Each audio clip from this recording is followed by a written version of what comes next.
കൊടും തണുപ്പുള്ള ഒരു വിന്റർ രാത്രി. മഞ്ഞുമൂടിയ യൂറോപ്യൻ തെരുവുകളിൽ ഗ്യാസ് വിളക്കുകളുടെ മങ്ങിയ വെളിച്ചം മാത്രം അവശേഷിക്കുന്നു. ഒരു അസാധാരണമായ നിശബ്ദത അവിടെ ആകെ തളം കെട്ടി നിൽക്കുകയാണ്. എങ്ങോ പോയി മറയുന്ന, എല്ലിലേക്ക് അരിച്ചു കയറുന്ന മരവിപ്പിക്കുന്ന കാറ്റിൻ്റെ നേരിയ ശബ്ദം മാത്രം ഇടയ്ക്കൊന്ന് കേൾക്കാം. ആ വിജനമായ തെരുവിലൊരിടത്ത് ഒരു പഴയ കെട്ടിടത്തിൻ്റെ തണുത്ത ചുവരിൽ ചാരി ഒരു ബാലൻ നിൽപ്പുണ്ടായിരുന്നു. കീറിയ ഉടുപ്പുകൾക്കുള്ളിലൂടെ അരിച്ചു കയറുന്ന കാറ്റ് അവനെ വിറപ്പിക്കുന്നുണ്ടായിരുന്നിട്ടും അവനതൊന്നും അറിയുന്നുണ്ടായിരുന്നില്ല. ആരുടെയും ശ്രദ്ധയിൽപ്പെടാതെ തൻ്റേതല്ലാത്തൊരു ലോകത്ത് തൻ്റെ മുന്നിലുള്ള വഴികൾ എങ്ങോട്ടാണെന്ന് പോലും അറിയാതെ ഒറ്റപ്പെട്ടുപോയൊരവസ്ഥ. പക്ഷെ അവൻ്റെ കണ്ണുകളിൽ ഒരു തുള്ളി കണ്ണുനീർ പോലുമില്ലായിരുന്നു. പകരം ശൂന്യമായ ആ നോട്ടത്തിൽ ലോകത്തോടുള്ള വല്ലാത്തൊരു പക ഒരു മഞ്ഞുകട്ട പോലെ ഉറഞ്ഞുകൂടുന്നുണ്ടായിരുന്നു.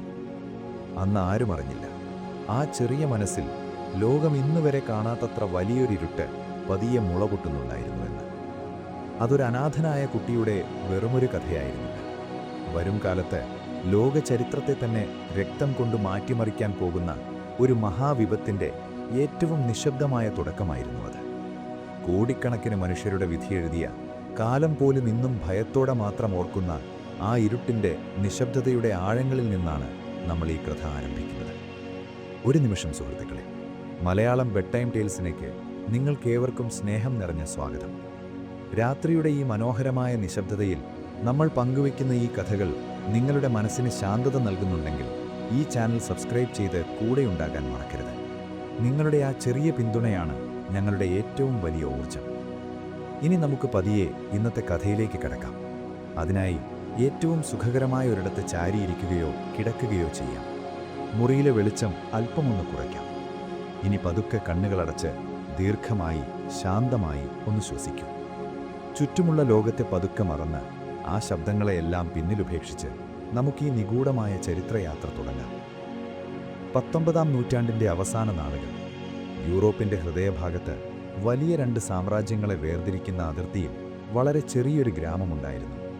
അവിടെ ഇരുണ്ട നിറമുള്ള വലിയ മരങ്ങൾക്കിടയിലൂടെ അതിർത്തിയിലെ നദി യാതൊരു ശബ്ദവുമില്ലാതെ ഒരു കറുത്ത പാമ്പിനെ പോലെ ഒഴുകിക്കൊണ്ടിരുന്നു. പകൽ സമയങ്ങളിൽ പോലും ആ ഗ്രാമത്തിൽ വലിയൊരു ഏകാന്തത തളം കെട്ടി നിന്നിരുന്നു. തണുപ്പുകാലങ്ങളിൽ സൂര്യൻ വളരെ പെട്ടെന്ന് അസ്തമിച്ചു പോകും. രാത്രിയുടെ ഇരുട്ട് ഒരു പുതപ്പ് പോലെ ആ ഗ്രാമത്തെ മൂടും. വീടുകളുടെ ജനാലകളിൽ നിന്നും പുറത്തേക്ക് വരുന്ന നേരിയ വെളിച്ചമൊഴിച്ചാൽ തെരുവുകൾ പൂർണ്ണമായും ഇരുട്ടിലായിരിക്കും. ആ ഗ്രാമത്തിലെ പഴയൊരു വീടിനുള്ളിൽ പുകക്കുഴനിലൂടെ പുറത്തേക്ക് പോകുന്ന വിറക് കത്തുന്ന മണം മുറിക്കുള്ളിൽ നിറഞ്ഞു നിന്നിരുന്നു. അവിടെ ആ വീടിൻ്റെ മരപ്പലകകൾ പാകിയ തറയിലൂടെ ഭാരമുള്ള കാൽവയ്പ്പുകൾ മുഴങ്ങിക്കേൾക്കാമായിരുന്നു. അതൊരു കസ്റ്റംസ് ഉദ്യോഗസ്ഥൻ്റെ കാൽവയ്പ്പുകളായിരുന്നു. സർക്കാരിൻ്റെ നിയമങ്ങളും അച്ചടക്കവും കാർക്കശ്യവും തൻ്റെ രക്തത്തിൽ അലിഞ്ഞു ചേർന്നൊരു മനുഷ്യൻ. അദ്ദേഹം തൻ്റേതായ ചില കണിശമായ നിയമങ്ങളിലൂടെയാണ് ജീവിച്ചിരുന്നത്. തൻ്റെ ജോലിസ്ഥലത്തെ അധികാരം അദ്ദേഹം സ്വന്തം വീടിനുള്ളിലും പ്രയോഗിച്ചു. അദ്ദേഹത്തിൻ്റെ സാന്നിധ്യം ആ വീടിനുള്ളിൽ ഒരു തരം ഭയം സൃഷ്ടിച്ചു. ആ ഭയത്തിന് നടുവിലാണ് ആ ചെറിയ കുട്ടി വളർന്നു വന്നത്. അവൻ്റെ അമ്മ വളരെ ശാന്തയായ മൃദുല സ്വഭാവമുള്ള ഒരു സ്ത്രീയായിരുന്നു. തൻ്റെ ഭർത്താവിൻ്റെ മുൻകോപത്തിനും കർശനമായ നിയമങ്ങൾക്ക് മുന്നിൽ അവർ പലപ്പോഴും നിസ്സഹായയായി നിന്നു. അടുക്കളയുടെ ഒരു മൂലയിലിരുന്ന് അവർ ഒഴുക്കിയ കണ്ണുനീരിന് ആ പഴയ വീടിൻ്റെ ചുവരുകൾ മാത്രമായിരുന്നു സാക്ഷി. എങ്കിലും ആ അമ്മ അവനെ ജീവനു തുല്യം സ്നേഹിച്ചു. ആ വലിയ വീടിൻ്റെ ഇരുട്ടിൽ അവന് ലഭിച്ച ഒരേയൊരു വെളിച്ചം ആ അമ്മയുടെ പരിലാളനകൾ മാത്രമായിരുന്നു. പക്ഷേ ആ സ്നേഹത്തിന് പോലും അവൻ്റെ ഉള്ളിലെ ശൂന്യതയെ പൂർണ്ണമായും ഇല്ലാതാക്കാൻ കഴിഞ്ഞില്ല. രാത്രികളിൽ എല്ലാവരും ഉറങ്ങിക്കഴിയുമ്പോൾ അവൻ പതുക്കെ എഴുന്നേറ്റ് ജനലരികിൽ വന്നിരിക്കും. പുറത്ത് മഞ്ഞു വീഴുന്നതും കാറ്റാഞ്ഞു വീശുന്നതും നോക്കി അവൻ അങ്ങനെ മണിക്കൂറുകളോളം ഇരിക്കും. തണുത്ത ജനൽ ചില്ലിൽ നെറ്റ് ചേർത്ത് വെക്കുമ്പോൾ അവനൊരു ആശ്വാസം ലഭിച്ചിരുന്നു. ആ ഒറ്റപ്പെടലിൽ നിന്നും അവൻ തൻ്റേതായ ഒരു സ്വപ്നലോകം സൃഷ്ടിച്ചെടുക്കാൻ തുടങ്ങി. അവൻ്റെ ലോകം വാക്കുകളുടേതായിരുന്നില്ല, പകരം വരകളുടെയും നിറങ്ങളുടെയുമായിരുന്നു. ഒരു വലിയ ചിത്രകാരനാകണമെന്നതായിരുന്നു അവൻ്റെ ഏറ്റവും വലിയ മോഹം. ആരും അറിയാതെ അവൻ തൻ്റെ ചെറിയ കടലാസുകളിൽ വലിയ വലിയ കെട്ടിടങ്ങളും മനോഹരമായ തെരുവുകളും വരച്ചിട്ടു. അവന് ചുറ്റുമുള്ള മനുഷ്യരെക്കാൾ അവനിഷ്ടം ആ നിർജീവമായ കെട്ടിടങ്ങളോടായിരുന്നു. തൻ്റെ സങ്കടങ്ങളും ഒറ്റപ്പെടലും അവൻ ആ വരകളിലൂടെ പുറത്തേക്ക് കൊണ്ടുവന്നു. തൻ്റെ വരകൾക്ക് ജീവനുണ്ടെന്നും താനൊരു വലിയ കലാകാരനായി മാറുമെന്നും ആ കൊച്ചു മനസ്സ് ആത്മാർത്ഥമായി വിശ്വസിച്ചു. ആരും അറിയാതെ അവൻ ആ സ്വപ്നത്തെ ഹൃദയത്തോട് ചേർത്ത് പിടിച്ചു. എന്നാൽ ഒരു സായാഹ്നത്തിൽ ആ വീടിന്റെ നിശബ്ദതയെ കീറിമുറിച്ചുകൊണ്ട് അച്ഛന്റെ ശബ്ദമുയർന്നു. താൻ ആഗ്രഹിക്കുന്നതുപോലെ തന്റെ മകനും സർക്കാരിന്റെ ഒരു ഉയർന്ന ഉദ്യോഗസ്ഥനാകണം, പദവിയും അധികാരവുമുള്ള ഒരു ജോലി നേടണം. അതായിരുന്നു ആ പിതാവ് തീരുമാനിച്ചുറപ്പിച്ചിരുന്നത്. കലയോടും ചിത്രരചനയോടും അവനുണ്ടായിരുന്ന പ്രണയം ആ പിതാവിന് ഒരിക്കലും മനസ്സിലാക്കാൻ കഴിഞ്ഞില്ല. അതൊരു ഭ്രാന്താണെന്ന് അദ്ദേഹം കരുതി, പരിഹസിച്ചു. അവൻ വരച്ച ചില ചിത്രങ്ങൾ അച്ഛന്റെ കൈകളിൽ പെട്ടുപോയിരുന്നു. ഒരു ചിത്രകാരനാകാൻ ഞാൻ നിന്നെ അനുവദിക്കില്ല. ആ ശാസന ആ വലിയ മുറിയിൽ ഒരു ഇടിമുഴക്കം പോലെ അലയടിച്ചു. തന്റെ സ്വപ്നങ്ങളെ ആ വാക്കുകൾ നിർദ്ദയം വലിച്ചു കീറുന്നത് അവൻ വേദനയോടെ നോക്കി നിന്നു. ആ നിമിഷം അവൻ ഒന്നും പറഞ്ഞില്ല. എതിർത്ത് സംസാരിക്കാൻ അവന് ധൈര്യമുണ്ടായിരുന്നില്ല. അവൻ തലകുനിച്ച് എല്ലാം കേട്ടുനിന്നു. പക്ഷേ ആ നിശബ്ദതയ്ക്ക് പുറകിൽ വലിയൊരു മാറ്റം അവനിൽ സംഭവിക്കുകയായിരുന്നു. അവന്റെ ഹൃദയത്തിൽ എന്തോ ഒന്ന് തകർന്നു വീഴുന്നത് പോലെ അവന് തോന്നി. അന്നവൻ കരഞ്ഞില്ല. പകരം ആ കണ്ണുകളിൽ അതുവരെ കാണാത്ത വല്ലാത്തൊരു വാശി നിറഞ്ഞു നിന്നു. താൻ ആഗ്രഹിച്ചത് തടയുന്ന ഈ വ്യവസ്ഥിതിയോടുള്ള അടങ്ങാത്ത ദേഷ്യം, അതവിടെ നിന്നുമാണ് ആരംഭിക്കുന്നത്. ലോകം തന്റെ ആഗ്രഹങ്ങൾക്കെതിരാണെന്ന തോന്നൽ അവനിലൊരു വലിയ ശത്രുത വളർത്തി. അന്നു മുതൽ അവൻ പൂർണ്ണമായും മാറിപ്പോയി. ആ വീടിനുള്ളിലെ അന്തരീക്ഷം കൂടുതൽ കൂടുതൽ ഇരുണ്ടുപോയി. അച്ഛനോടുള്ള പേടി പതിയെ പതിയെ വെറുപ്പായി മാറാൻ തുടങ്ങി. ആ വെറുപ്പ് അവനെ കൂടുതൽ ഏകാഗിയാക്കി. കൂട്ടുകാരുമായി കളിക്കാൻ അവൻ പോയില്ല. സ്കൂളിലെ പഠനത്തിലും അവന് താൽപ്പര്യമില്ലാതെയായി. അധ്യാപകരോട് അവൻ ധിക്കാരത്തോടെ പെരുമാറാൻ തുടങ്ങി. അവൻ എപ്പോഴും ചിന്തകളിലായിരുന്നു. തൻ്റെ മുറിയിലെ ഇരുട്ടിലിരുന്ന് അവൻ പുസ്തകങ്ങൾ വായിച്ചു. കഥകളല്ല, മറിച്ച് യുദ്ധങ്ങളുടെയും പ്രാചീന വീരന്മാരുടെയും ചരിത്രങ്ങൾ, ജർമ്മൻ സാമ്രാജ്യത്തിൻ്റെ പഴയകാല പ്രതാപത്തെക്കുറിച്ചുള്ള പുസ്തകങ്ങൾ. ആ വായനകൾ അവനിലൊരു പുതിയ ലോകം തുറന്നിട്ടു. അധികാരം, ശക്തി, വംശീയമായ മേൽക്കോയ്മ, ഈ ആശയങ്ങൾ അവനെ വല്ലാതെ ആകർഷിക്കാൻ തുടങ്ങി. സ്വന്തം വീട്ടിൽ തനിക്ക് നഷ്ടപ്പെട്ട സ്വാതന്ത്ര്യവും അധികാരവും പുറത്തെ വലിയ ലോകത്ത് അതിനേക്കാൾ വലിയൊരു ശക്തിയായി തിരികെ പിടിക്കണമെന്ന അബോധപൂർവമായൊരു വാശി ആ കൗമാരക്കാരനിൽ വേരുറച്ചാൻ തുടങ്ങി. പുറത്ത് വീണ്ടും മഞ്ഞുകാലം എത്തിച്ചേർന്നിരുന്നു. മരങ്ങളിലെ ഇലകൾ മുഴുവൻ കൊഴിഞ്ഞു വീണു. നദിയിലെ വെള്ളം തണുത്തുറങ്ങി. രാത്രിയുടെ യാമങ്ങളിൽ അവൻ വീണ്ടും ആ ജനലരികിൽ വന്നു നിന്നു. ഇപ്പോൾ അവൻ്റെ നോട്ടം പഴയതുപോലെയല്ല. അതിലൊരു ഭയമോ സങ്കടമോ ഇല്ല. പകരം തണുത്തുറഞ്ഞ ഒരുതരം ശൂന്യതയാണ് ആ കണ്ണുകളിൽ. പുറത്തു വീശുന്ന കൊടും കാറ്റിനേക്കാൾ തണുപ്പുള്ള ശൂന്യത. അച്ഛൻ്റെ കനത്ത കാൽച്ചുവട്ടുകളുടെ ശബ്ദം വീണ്ടും ആ മരത്തടിയിൽ മുഴങ്ങുന്നത് അവൻ കേട്ടു. മുൻപ് അവനെ വിറപ്പിച്ചിരുന്ന ആ ശബ്ദം ഇപ്പോൾ അവനിൽ ഒരു ചലനവും ഉണ്ടാക്കുന്നില്ല. അവൻ തിരിഞ്ഞു നോക്കിയില്ല. അവൻ അറിയാമായിരുന്നു തൻ്റെ വഴികൾ അച്ഛൻ്റേതിൽ നിന്നും വളരെ അകലെയാണെന്ന്. പെട്ടെന്നൊരു ദിവസം അപ്രതീക്ഷിതമായി അച്ഛൻ്റെ മരണം സംഭവിക്കുന്നു. ആ കുടുംബത്തിന് അതൊരു വലിയ ആഘാതമായിരുന്നു. പക്ഷെ അച്ഛൻ്റെ ശവകുടാരത്തിന് മുന്നിൽ നിൽക്കുമ്പോഴും അവൻ്റെ ഉള്ളിൽ എന്തായിരുന്നു ഭാവമെന്ന് ആർക്കും മനസ്സിലായില്ല. ഒരു തുള്ളി കണ്ണുനീർ പോലും അവൻ അവിടെ ഒഴുക്കിയില്ല. ഒരുപക്ഷെ തൻ്റെ സ്വാതന്ത്ര്യത്തിലേക്കുള്ള വാതിൽ തുറന്നു കിട്ടിയതുപോലെ അവൻ കരുതിയിരിക്കാം. അധികാരത്തിൻ്റെ ആദ്യത്തെ തടസ്സം വഴിമാറിയതായി അവൻ ആശ്വസിച്ചിരിക്കാം. അച്ഛൻ്റെ മരണശേഷം സാമ്പത്തികമായി ആ കുടുംബം തകർന്നു. അവനെ വളരെയധികം സ്നേഹിച്ചിരുന്ന അമ്മയുടെ ആരോഗ്യവും മോശമാകാൻ തുടങ്ങി. വേദനകളിലിടയിലും ആ അമ്മ അവനെ ചേർത്ത് പിടിച്ചു. പക്ഷേ ആ സ്നേഹത്തിന് അവനെ ആ ഗ്രാമത്തിൽ തളർത്തിടാൻ കഴിഞ്ഞില്ല. ആ ഗ്രാമത്തിൻ്റെ അതിർത്തികൾ അവന് വളരെ ചെറുതായി തോന്നാൻ തുടങ്ങി. വലിയ നഗരങ്ങളിലേക്ക്, വലിയ ലോകത്തേക്ക് അവന് പോകണമായിരുന്നു. തൻ്റെ സ്വപ്നങ്ങളിലേക്ക് നടക്കാൻ അവൻ തീരുമാനിച്ചിരുന്നു. വിയന്ന എന്ന വലിയ നഗരത്തിലേക്ക്, കലയുടെ നഗരത്തിലേക്ക്, ഒരു ചിത്രകാരനാകാൻ അവൻ യാത്ര തിരിക്കുകയാണ്. കയ്യിൽ വളരെ കുറച്ച് പണവും മനസ്സ് നിറയെ വാശിയും സ്വപ്നങ്ങളുമായി. തൻ്റെ 17ാമത്തെ വയസ്സിൽ അവൻ ആ വീടിൻ്റെ പടിയിറങ്ങി. റെയിൽവേ സ്റ്റേഷനിൽ വണ്ടി കാത്തു നിൽക്കുമ്പോൾ അവൻ ഒരിക്കൽ കൂടി തൻ്റെ ഗ്രാമത്തിലേക്ക് നോക്കി. അന്നും വല്ലാത്തൊരു തണുത്ത കാറ്റ് വീശുന്നുണ്ടായിരുന്നു. മരച്ചില്ലകൾ കാറ്റിൽ ഉലയുന്ന ശബ്ദം മാത്രം കേൾക്കാം. ദൂരെ പഴയൊരു പള്ളിയുടെ മണി മുഴങ്ങുന്നു. ട്രെയിൻ പതുക്കെ നീങ്ങി തുടങ്ങി. അവൻ തൻ്റെ പഴയ ജീവിതത്തെ പിന്നിലാക്കി മുന്നോട്ട് പോകുകയാണ്. പക്ഷെ വിധി അവനായി കാത്തുവെച്ചിരുന്നത് മറ്റൊന്നായിരുന്നു. നിറങ്ങളും ബ്രഷുകളുമുള്ള ഒരു ലോകമായിരുന്നില്ല, മറിച്ച് ഇരുമ്പും ചോരയും തീയും നിറഞ്ഞ മറ്റൊരു ലോകം. അവൻ്റെ യാത്ര ഒരു ചിത്രകാരൻ്റെ യാത്രയായിരുന്നില്ല, മറിച്ച് വരും കാലത്ത് ലോകത്തെ മുഴുവൻ അഗ്നിക്കിരയാക്കാൻ പോകുന്ന ഒരു മഹാവിപത്തിൻ്റെ ആദ്യത്തെ കാൽവയ്പായിരുന്നു അത്. ട്രെയിനിൻ്റെ ശബ്ദം ആ മഞ്ഞു വീഴുന്ന രാത്രിയിൽ ദൂരേക്ക് എങ്ങോ പോയി മറഞ്ഞു. പിന്നിൽ ആ കൊച്ചു ഗ്രാമത്തിൽ വല്ലാത്തൊരു നിശബ്ദത ബാക്കിയായി. തെരുവുകളിൽ കാറ്റുമാത്രം വീശിക്കൊണ്ടിരുന്നു. വരാനിരിക്കുന്ന വലിയൊരു കൊടുങ്കാറ്റിന് മുന്നോടിയായുള്ള ശ്വാസം മുട്ടിക്കുന്ന ഭയപ്പെടുത്തുന്ന നിശബ്ദത. വിയന്ന 20ാം നൂറ്റാണ്ടിൻ്റെ തുടക്കത്തിലുള്ള യൂറോപ്പിലെ ഏറ്റവും മനോഹരമായ നഗരം. കലയുടെയും സംഗീതത്തിൻ്റെയും സാമ്രാജ്യത്വ പ്രതാപത്തിൻ്റെയും തലസ്ഥാനം. ആകാശത്തേക്ക് തലയുയർത്തി നിൽക്കുന്ന വലിയ കൊട്ടാരങ്ങൾ, ശില്പഭംഗി തുളുമ്പുന്ന കമാനങ്ങൾ, വിശാലമായ തെരുവുകൾ, കുതിരവണ്ടികളുടെ കുളമ്പടികൾ മുഴങ്ങുന്ന കല്ലുപാകിയ വഴികൾ. സമ്പന്നതയുടെയും ആർഭാടത്തിൻ്റെയും ഒരു വലിയ ലോകമായിരുന്നു അത്. എന്നാൽ ആ നഗരത്തിൻ്റെ പകിട്ടുകൾക്കപ്പുറം തണുത്തുറഞ്ഞ ഒരു ശൈത്യകാലത്തിൻ്റെ മൂടുപടം ആ തെരുവുകളെ പൊതിഞ്ഞു നിന്നിരുന്നു. ആകാശത്തു നിന്നും വെളുത്ത മഞ്ഞുതുള്ളികൾ യാതൊരു ശബ്ദവുമില്ലാതെ താഴേക്ക് പതിച്ചുകൊണ്ടിരുന്നു. ആ വലിയ നഗരത്തിലെ തിരക്കുകൾക്കിടയിലൂടെ കയ്യിലൊരു പഴയ തുകൽ സഞ്ചിയുമായി 18 വയസ്സുള്ള ഒരു യുവാവ് നടന്നു നീങ്ങുന്നുണ്ടായിരുന്നു. അവൻ്റെ ധരിച്ചിരുന്ന നീളൻ കോട്ട് ആ കൊടും തണുപ്പിനെ തടഞ്ഞു നിർത്താൻ പര്യാപ്തമായിരുന്നില്ല. എങ്കിലും ആ തണുപ്പൊന്നും അവൻ അറിഞ്ഞിരുന്നില്ല. കാരണം അവൻ്റെ മനസ്സ് നിറയെ അതിരുകളില്ലാത്ത വലിയ സ്വപ്നങ്ങളായിരുന്നു.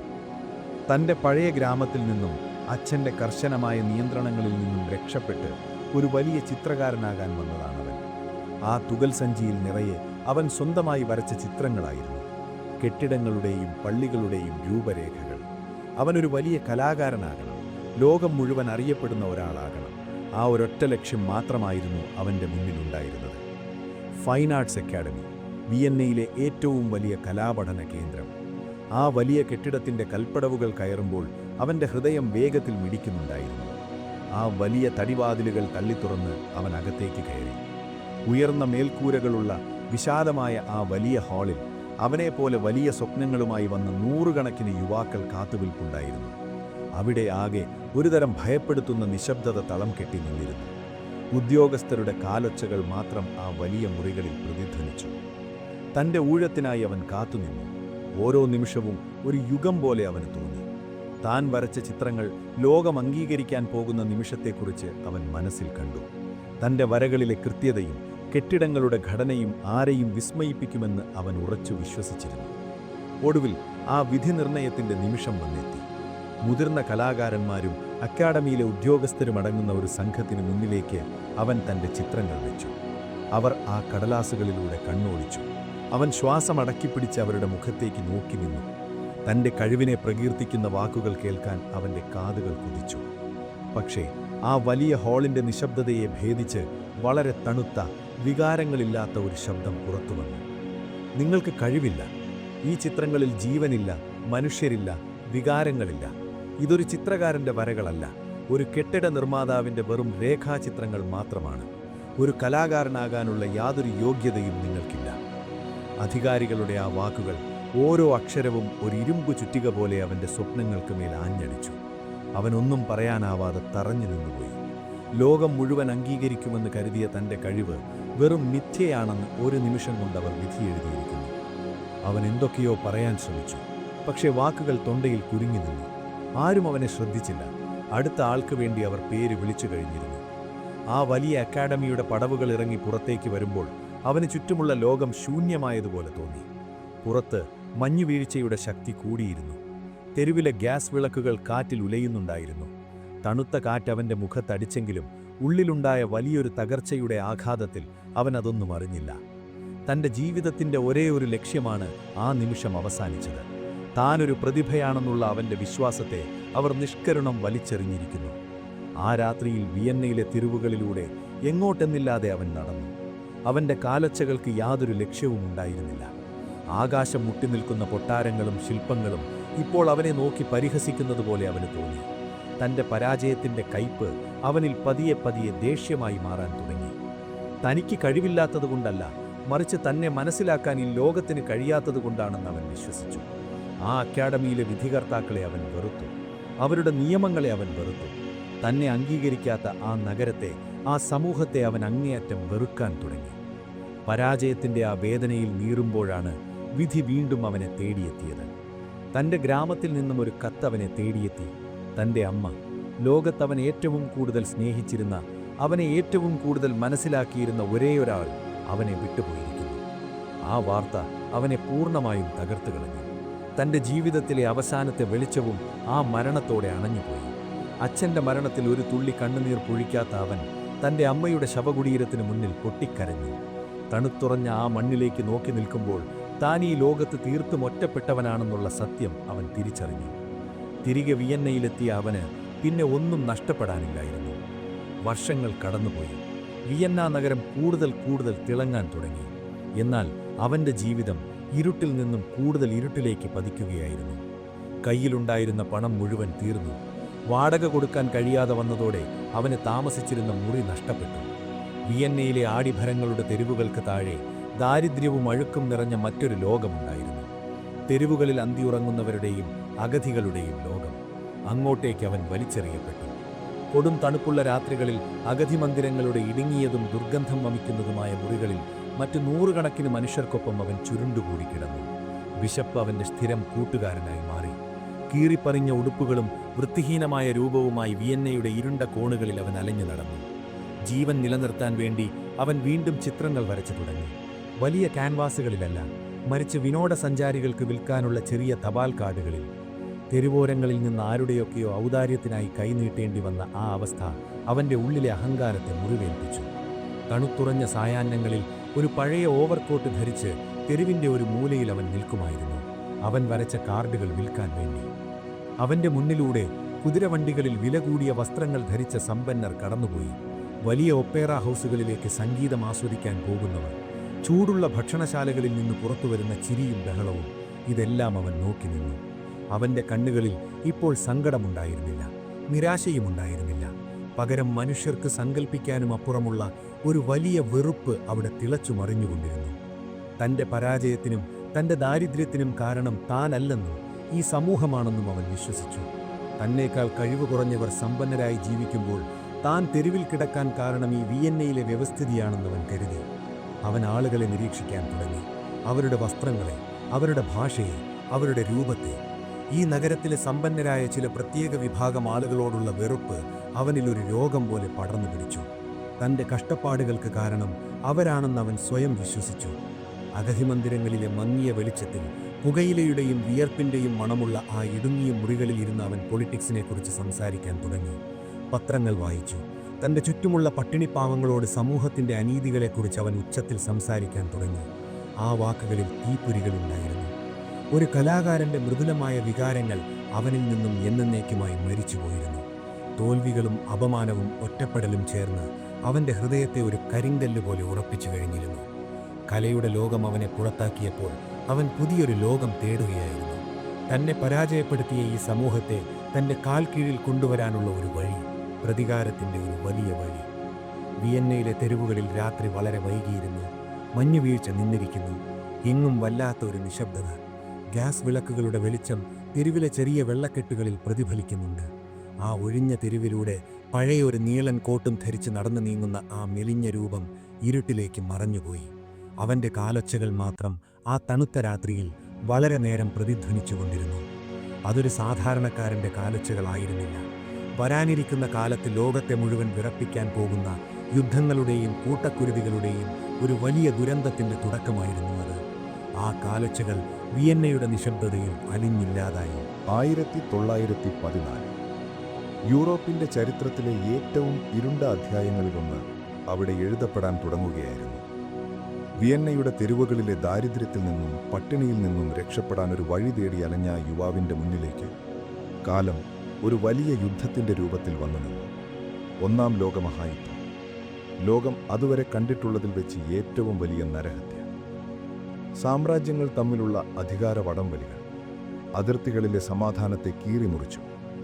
സമാധാനമായി ജീവിച്ചിരുന്ന ലക്ഷക്കണക്കിന് മനുഷ്യർ ആയുധങ്ങളെടുത്ത് പരസ്പരം കൊല്ലാൻ വേണ്ടി നിയോഗിക്കപ്പെട്ടു. പടിഞ്ഞാറൻ അതിർത്തികളിലെ വിശാലമായ പച്ചപ്പണിഞ്ഞ മൈതാനങ്ങൾ ചുരുങ്ങിയ ദിവസങ്ങൾക്കുള്ളിൽ ചോരയും ചെളിയും നിറഞ്ഞ വലിയ കുരുതിക്കളങ്ങളായി മാറി. ആകാശത്ത് സൂര്യൻ എപ്പോഴോ മറഞ്ഞുപോയിരുന്നു.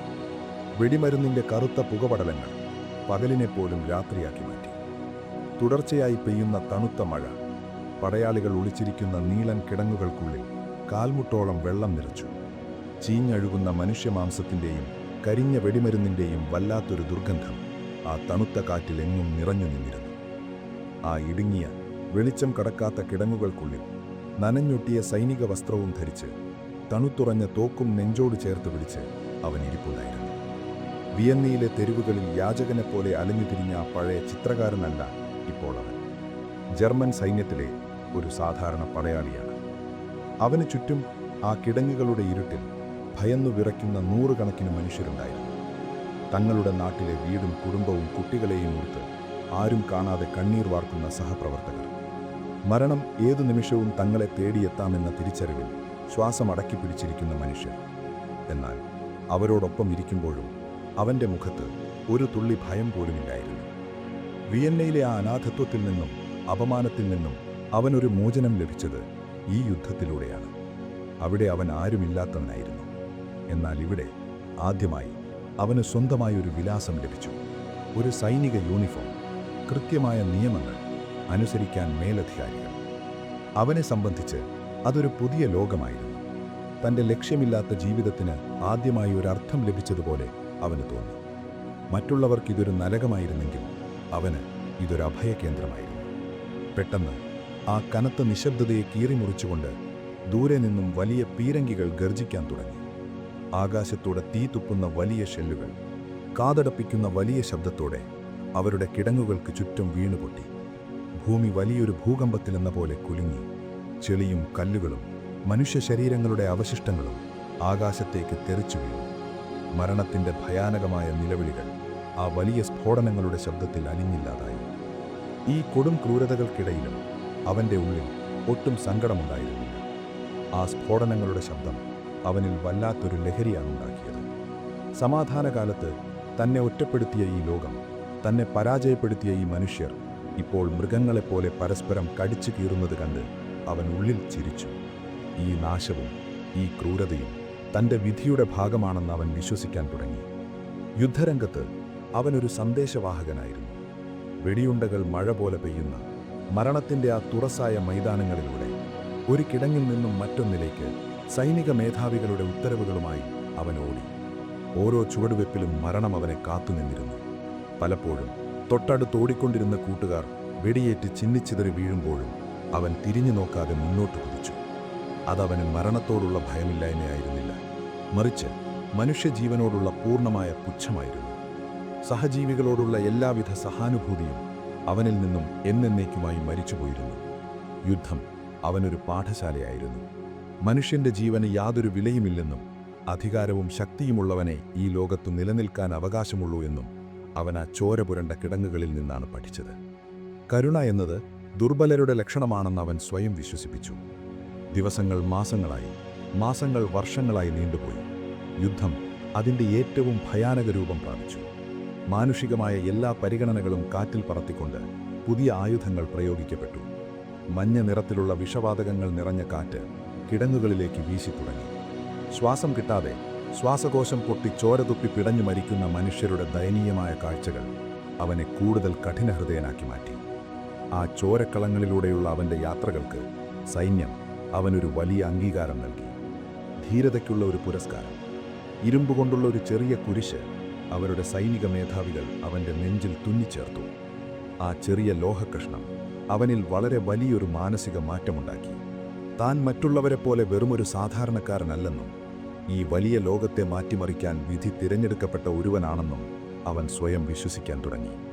അവൻ്റെ ഉള്ളിലെ അഹങ്കാരം, ആ അധികാരക്കൊതി ഒരു വലിയ ഇരുൾമല പോലെ വളരുകയായിരുന്നു. എന്നാൽ യുദ്ധമാർക്കും ഒരു പ്രത്യേക പരിഗണനയും നൽകില്ല. എല്ലാവരെയും അത് ഒരുപോലെയാണ് വീഴുന്നത്. 1918 ഒക്ടോബർ മാസം ഒരു തണുത്ത രാത്രിയിൽ ശത്രുക്കളുടെ വിഷവാതക ആക്രമണം അവരുടെ ക്യാമ്പിനു നേരെ അപ്രതീക്ഷിതമായി ഉണ്ടായി. കനത്ത ഇരുട്ടിൽ ആ മഞ്ഞപ്പുക അവരെ പൊതിഞ്ഞു. ഗ്യാസ് മാസ്ക് ധരിക്കാൻ സമയം കിട്ടുന്നതിന് മുമ്പ് തന്നെ ആ വിഷവാതകം അവൻ്റെ ശ്വാസകോശങ്ങളിലേക്ക് ഇരച്ചു കയറി. കണ്ണുകളിൽ കടുത്ത വേദനയുമായി ശ്വാസം കിട്ടാതെ പിടഞ്ഞ് അവൻ ആ ചെളിയിലേക്ക് വീണു. അവൻ്റെ കണ്ണുകളിലെ കാഴ്ച പതിയെ മങ്ങുന്നതുപോലെ അവന് തോന്നി. യുദ്ധത്തിൻ്റെ അവസാന നാളുകളിൽ ജർമ്മനിയിലെ ഒരു സൈനിക ആശുപത്രിയിലെ കിടക്കയിൽ കണ്ണുകളിൽ വലിയ ബാൻഡേജും ചുറ്റി കാഴ്ചയില്ലാതെ അവൻ കിടപ്പുണ്ടായിരുന്നു. പുറത്ത് ലോകം വലിയ മാറ്റങ്ങളിലൂടെ കടന്നു പോവുകയായിരുന്നു. സാമ്രാജ്യങ്ങൾ തകർന്നു വീഴുന്നു. ലക്ഷക്കണക്കിന് മനുഷ്യർ മണ്ണടിയുന്നു. 4 വർഷം നീണ്ട ആ മഹാദുരന്തം അവസാനിക്കാനായി പോവുകയായിരുന്നു. ആശുപത്രിയിലെ ആ ഇടുങ്ങിയ മുറിയിൽ കടുത്ത നിശബ്ദതയായിരുന്നു. ദൂരെ എവിടെയോ മകരത്തിലെ തെരുവുകളിൽ യുദ്ധം അവസാനിക്കുന്നതിൻ്റെ സൂചനയായി പള്ളികളിലെ മണികൾ മുഴങ്ങുന്നുണ്ടായിരുന്നു. തൻ്റെ കാഴ്ച നഷ്ടപ്പെടുമോ എന്ന ഭയത്തേക്കാൾ യുദ്ധം അവസാനിക്കുന്നു എന്ന യാഥാർത്ഥ്യമായിരുന്നു അവനെ കൂടുതൽ വേട്ടയാടിയത്. യുദ്ധം അവസാനിച്ചാൽ, സൈന്യം പിരിച്ചുവിട്ടാൽ താൻ വീണ്ടും ഒന്നുമല്ലാത്തവനാകുമെന്ന ഭയം, വിയന്നയിലെ അനാഥനായ യാചകനെപ്പോലെ തനിക്ക് വീണ്ടും മാറേണ്ടി വരുമോ എന്ന ചിന്ത അവനെ വല്ലാതെ അസ്വസ്ഥനാക്കി. തൻ്റെ നെഞ്ചിലെ ഇരുമ്പ് കുരിശിൽ അവൻ മുറുകെ പിടിച്ചു. ആ മുറിയിലെ തണുത്ത കാറ്റിൽ, ദൂരെ നിന്നും കേൾക്കുന്ന ആ മണിനാദങ്ങളിൽ സമാധാനത്തിൻ്റെ അല്ല, മറിച്ച് വരാനിരിക്കുന്ന ഇതിലും വലിയൊരു ദുരന്തത്തിൻ്റെ വിത്തുകൾ ഒളിഞ്ഞിരിപ്പുണ്ടായിരുന്നു. ചോര കൊതിക്കുന്ന, അധികാരത്തോട് ആർത്തിപൂണ്ട, പ്രതികാരദാഹിയായ ഒരു പുതിയ മനുഷ്യൻ ആ ഇരുട്ടിൽ, ആ ആശുപത്രി കിടക്കയിൽ ജനിച്ചു വീഴുകയായിരുന്നു. പുറത്ത് വീണ്ടും മഞ്ഞു വീഴാൻ തുടങ്ങിയിരുന്നു. ഭൂമിയിലെ ചോരപ്പാടുകളെ മറച്ചുകൊണ്ട് വെളുത്ത മഞ്ഞ് മൂടുകയാണ്. എങ്ങും ഒരസ്വാഭാവികമായ ശാന്തത. ഒരു വലിയ കൊടുങ്കാറ്റ് വീശിയടിച്ചതിനു ശേഷമുള്ള ശ്വാസം മുട്ടിക്കുന്ന, ഭയപ്പെടുത്തുന്ന നിശബ്ദത. 1918 ശരത്കാലത്തിൻ്റെ അവസാന ദിനങ്ങൾ. വടക്കൻ ജർമ്മനിയിലെ കൊടും തണുപ്പുള്ളൊരു സായാഹ്നം. അതിശക്തമായ കാറ്റ് മരച്ചില്ലകളെ ഒടിച്ചുമാറ്റാൻ പോന്നത്ര ശക്തിയോടെ വീശിയടിക്കുന്നുണ്ടായിരുന്നു. ആകാശം പൂർണ്ണമായും കറുത്ത കാർമേഘങ്ങളാൽ മൂടപ്പെട്ടിരുന്നു. അവിടെ ആ വിജനമായ പ്രദേശത്ത് വളരെ പഴയ ഒരു വലിയ കെട്ടിടം നിന്നിരുന്നു. അതൊരു സൈനിക ആശുപത്രിയായിരുന്നു. യുദ്ധത്തിൽ പരിക്കേറ്റ, മരണത്തോട് മല്ലിടുന്ന നൂറുകണക്കിന് മനുഷ്യരുടെ ഞരക്കങ്ങൾ ആ കെട്ടിടത്തിൻ്റെ ചുവരുകൾക്കുള്ളിൽ എപ്പോഴും മുഴങ്ങിക്കേൾക്കാമായിരുന്നു. മരുന്നുകളുടെയും രക്തത്തിൻ്റെയും വല്ലാത്തൊരു ഗന്ധം ആ അന്തരീക്ഷത്തിൽ തളം കെട്ടി നിന്നിരുന്നു. ആശുപത്രിയുടെ ഇരുണ്ടതും തണുത്തതുമായ ഒരിടുങ്ങിയ മുറിയിൽ, തുരുമ്പെടുത്തൊരിരുമ്പ് കിടക്കയിൽ അവൻ കിടപ്പുണ്ടായിരുന്നു. ശത്രുക്കളുടെ വിഷവാതക ആക്രമണത്തിൽ സ്വന്തം കണ്ണുകളിലെ കാഴ്ച പൂർണ്ണമായും നഷ്ടപ്പെട്ട്, ചുറ്റുമെന്താണ് സംഭവിക്കുന്നതെന്നറിയാതെ വലിയൊരു അന്ധകാരത്തിൽ അവൻ പെട്ടുപോയിരുന്നു. അവൻ്റെ കണ്ണുകൾക്ക് മുകളിൽ കട്ടിയുള്ള വെള്ളത്തുണി ചുറ്റിക്കെട്ടിയിരുന്നു. ആ കിടക്കയുടെ കൊടും തണുപ്പ് അവൻ്റെ ശരീരത്തിലേക്ക് അരിച്ചു കയറുന്നുണ്ടായിരുന്നു. എങ്കിലും അവൻ അനങ്ങാതെ ഒരേ കിടപ്പ് കിടന്നു. പുറത്ത് ജനൽ ചില്ലുകളിൽ മഴത്തുള്ളികൾ വന്നു പതിക്കുന്ന ശബ്ദം മാത്രം ആ വലിയ കെട്ടിടത്തിലെ നിശബ്ദതയെ ഇടയ്ക്കിടെ മുറിച്ചു കിടന്നു. പെട്ടെന്ന് ആ ഇടനാഴിയിലൂടെ ഭാരമുള്ള ചില കാൽവയ്പ്പുകൾ കേൾക്കാൻ തുടങ്ങി. അടിയന്തരമായ എന്തോ വാർത്തയുമായി വരുന്ന ഒരാളുടെ തിടുക്കം ആ കാലച്ചകളിലുണ്ടായിരുന്നു. അതൊരു മുതിർന്ന ഉദ്യോഗസ്ഥൻ്റേതോ അല്ലെങ്കിൽ പള്ളിയിലെ ഒരു പുരോഹിതൻ്റേതോ ആയിരുന്നു. ആ കാൽവയ്പ്പുകൾ അവൻ്റെ മുറിയുടെ വാതിൽക്കൽ വന്നു നിന്നു. വാതിൽ പതുക്കെ തുറക്കപ്പെടുന്ന ശബ്ദം കേട്ടു. വളരെ ഭാരമുള്ള, സങ്കടം തളം കെട്ടി നിൽക്കുന്നൊരു ശബ്ദം ആ മുറിയിലെ നിശബ്ദതയെ ഭേദിച്ചുകൊണ്ട് പുറത്തു വന്നു. യുദ്ധം അവസാനിച്ചിരിക്കുന്നു. നമ്മുടെ സാമ്രാജ്യം തകർന്നു വീണു. ചക്രവർത്തി രാജ്യം വിട്ടോടിപ്പോയിരിക്കുന്നു. നമ്മൾ ശത്രുക്കൾക്ക് മുന്നിൽ കീഴടങ്ങിയിരിക്കുന്നു. ആ വാക്കുകൾ ആ ആശുപത്രി മുറിയിൽ വലിയൊരു ഇടിമുഴക്കം പോലെയാണ് അവന് തോന്നിയത്. അവിടെയുണ്ടായിരുന്ന മറ്റു പരിക്കേറ്റ സൈനികർ ആ വാർത്ത കേട്ട് പൊട്ടിക്കരയാൻ തുടങ്ങി. അവർക്കത് ആശ്വാസമായിരുന്നില്ല, മറിച്ച് 4 വർഷമായി അവരനുഭവിച്ച യാതനകൾ വെറുതെയായി എന്ന തിരിച്ചറിവായിരുന്നു. എന്നാൽ ആ കിടക്കയിൽ കിടന്ന അവന് തൻ്റെ കാതുകളെ വിശ്വസിക്കാൻ കഴിഞ്ഞില്ല. ശത്രുക്കളുടെ വെടിയുണ്ടകളേക്കാൾ, വിഷവാതകത്തേക്കാൾ അവനെ വേദനിപ്പിച്ചത് ആ വാക്കുകളായിരുന്നു. തൻ്റെ ജീവിതത്തിന് അർത്ഥം നൽകിയ, തനിക്കൊരു വിലാസം നൽകിയ ആ വലിയ യുദ്ധം ഒരു വലിയ പരാജയത്തിൽ അവസാനിച്ചിരിക്കുന്നു. അവൻ്റെ ശ്വാസമെടുപ്പ് വേഗത്തിലായി. മുഖത്ത് കെട്ടിയ ആ തുണിക്കുള്ളിലൂടെ ചൂടുള്ള കണ്ണീർ ഒഴുകിയിറങ്ങി. ആ തലയണ നനഞ്ഞു തുടങ്ങി. പക്ഷേ അതൊരു പരാജയപ്പെട്ടവൻ്റെ സങ്കടമായിരുന്നില്ല, മറിച്ച് വഞ്ചിക്കപ്പെട്ടവൻ്റെ പകയോടുള്ള കണ്ണീരായിരുന്നു. തൻ്റെ രാജ്യത്തെ പിന്നിൽ നിന്ന് കുത്തിയവരാണ് ഈ പരാജയത്തിന് കാരണമെന്ന് ആ നിമിഷം അവൻ വിശ്വസിക്കാൻ തുടങ്ങി. താൻ ജീവന് തുല്യം സ്നേഹിച്ച, തനിക്ക് അഭയം നൽകിയ ആ വലിയ സൈന്യത്തെ ഭരണകൂടത്തിലെ ചിലർ ഒറ്റിക്കൊടുത്തു എന്നവൻ്റെ തലച്ചോർ അവനോട് മന്ത്രിച്ചു. ശത്രുക്കളോടുള്ളതിനേക്കാൾ വലിയൊരു വെറുപ്പ് സ്വന്തം നാട്ടിലെ ഭരണാധികാരികളോട് അവനിൽ നാമ്പെടുക്കാൻ തുടങ്ങി. ആ കൊടും വേദനയിലും പരാജയത്തിൻ്റെ ആ ഇരുട്ടിലും അവൻ തൻ്റെ മനസ്സിനെ ഒരു ഇരുമ്പ് കവചം പോലെ ഉറപ്പിക്കുകയായിരുന്നു. മാസങ്ങൾ കടന്നുപോയി. കണ്ണുകളിലെ കാഴ്ച പതുക്കെ തിരിച്ചു കിട്ടിയെങ്കിലും അവൻ്റെ മനസ്സിലെ ഇരുട്ട് കൂടുതൽ കനക്കുകയായിരുന്നു. ആശുപത്രി വിട്ട് ഒരു ട്രെയിനിൽ മ്യൂണിക് നഗരത്തിൻ്റെ തെരുവുകളിലേക്ക് അവൻ തിരിച്ചെത്തി. ജനലിലൂടെ പുറത്തേക്ക് നോക്കിയ അവൻ കണ്ടത് യുദ്ധം തകർത്ത ഒരു രാജ്യത്തിൻ്റെ ശവപ്പറമ്പായിരുന്നു. കരിഞ്ഞുപോയ മരങ്ങൾ, തകർന്നു വീണ പാലങ്ങൾ, എങ്ങും പുകയുന്ന അവശിഷ്ടങ്ങൾ മാത്രം.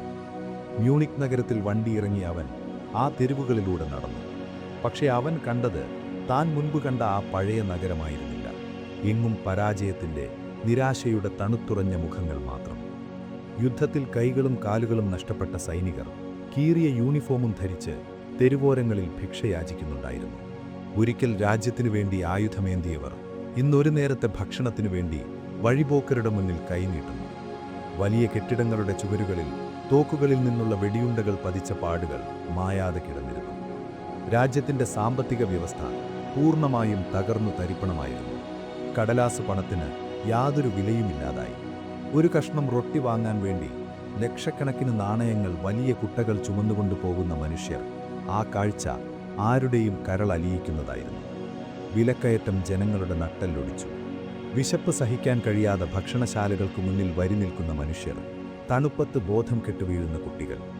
പട്ടിണിയും ദാരിദ്ര്യവും ആ നഗരത്തെ ഒരു വലിയ ഇരുണ്ടടഞ്ഞ നരകമാക്കി മാറ്റിയിരുന്നു.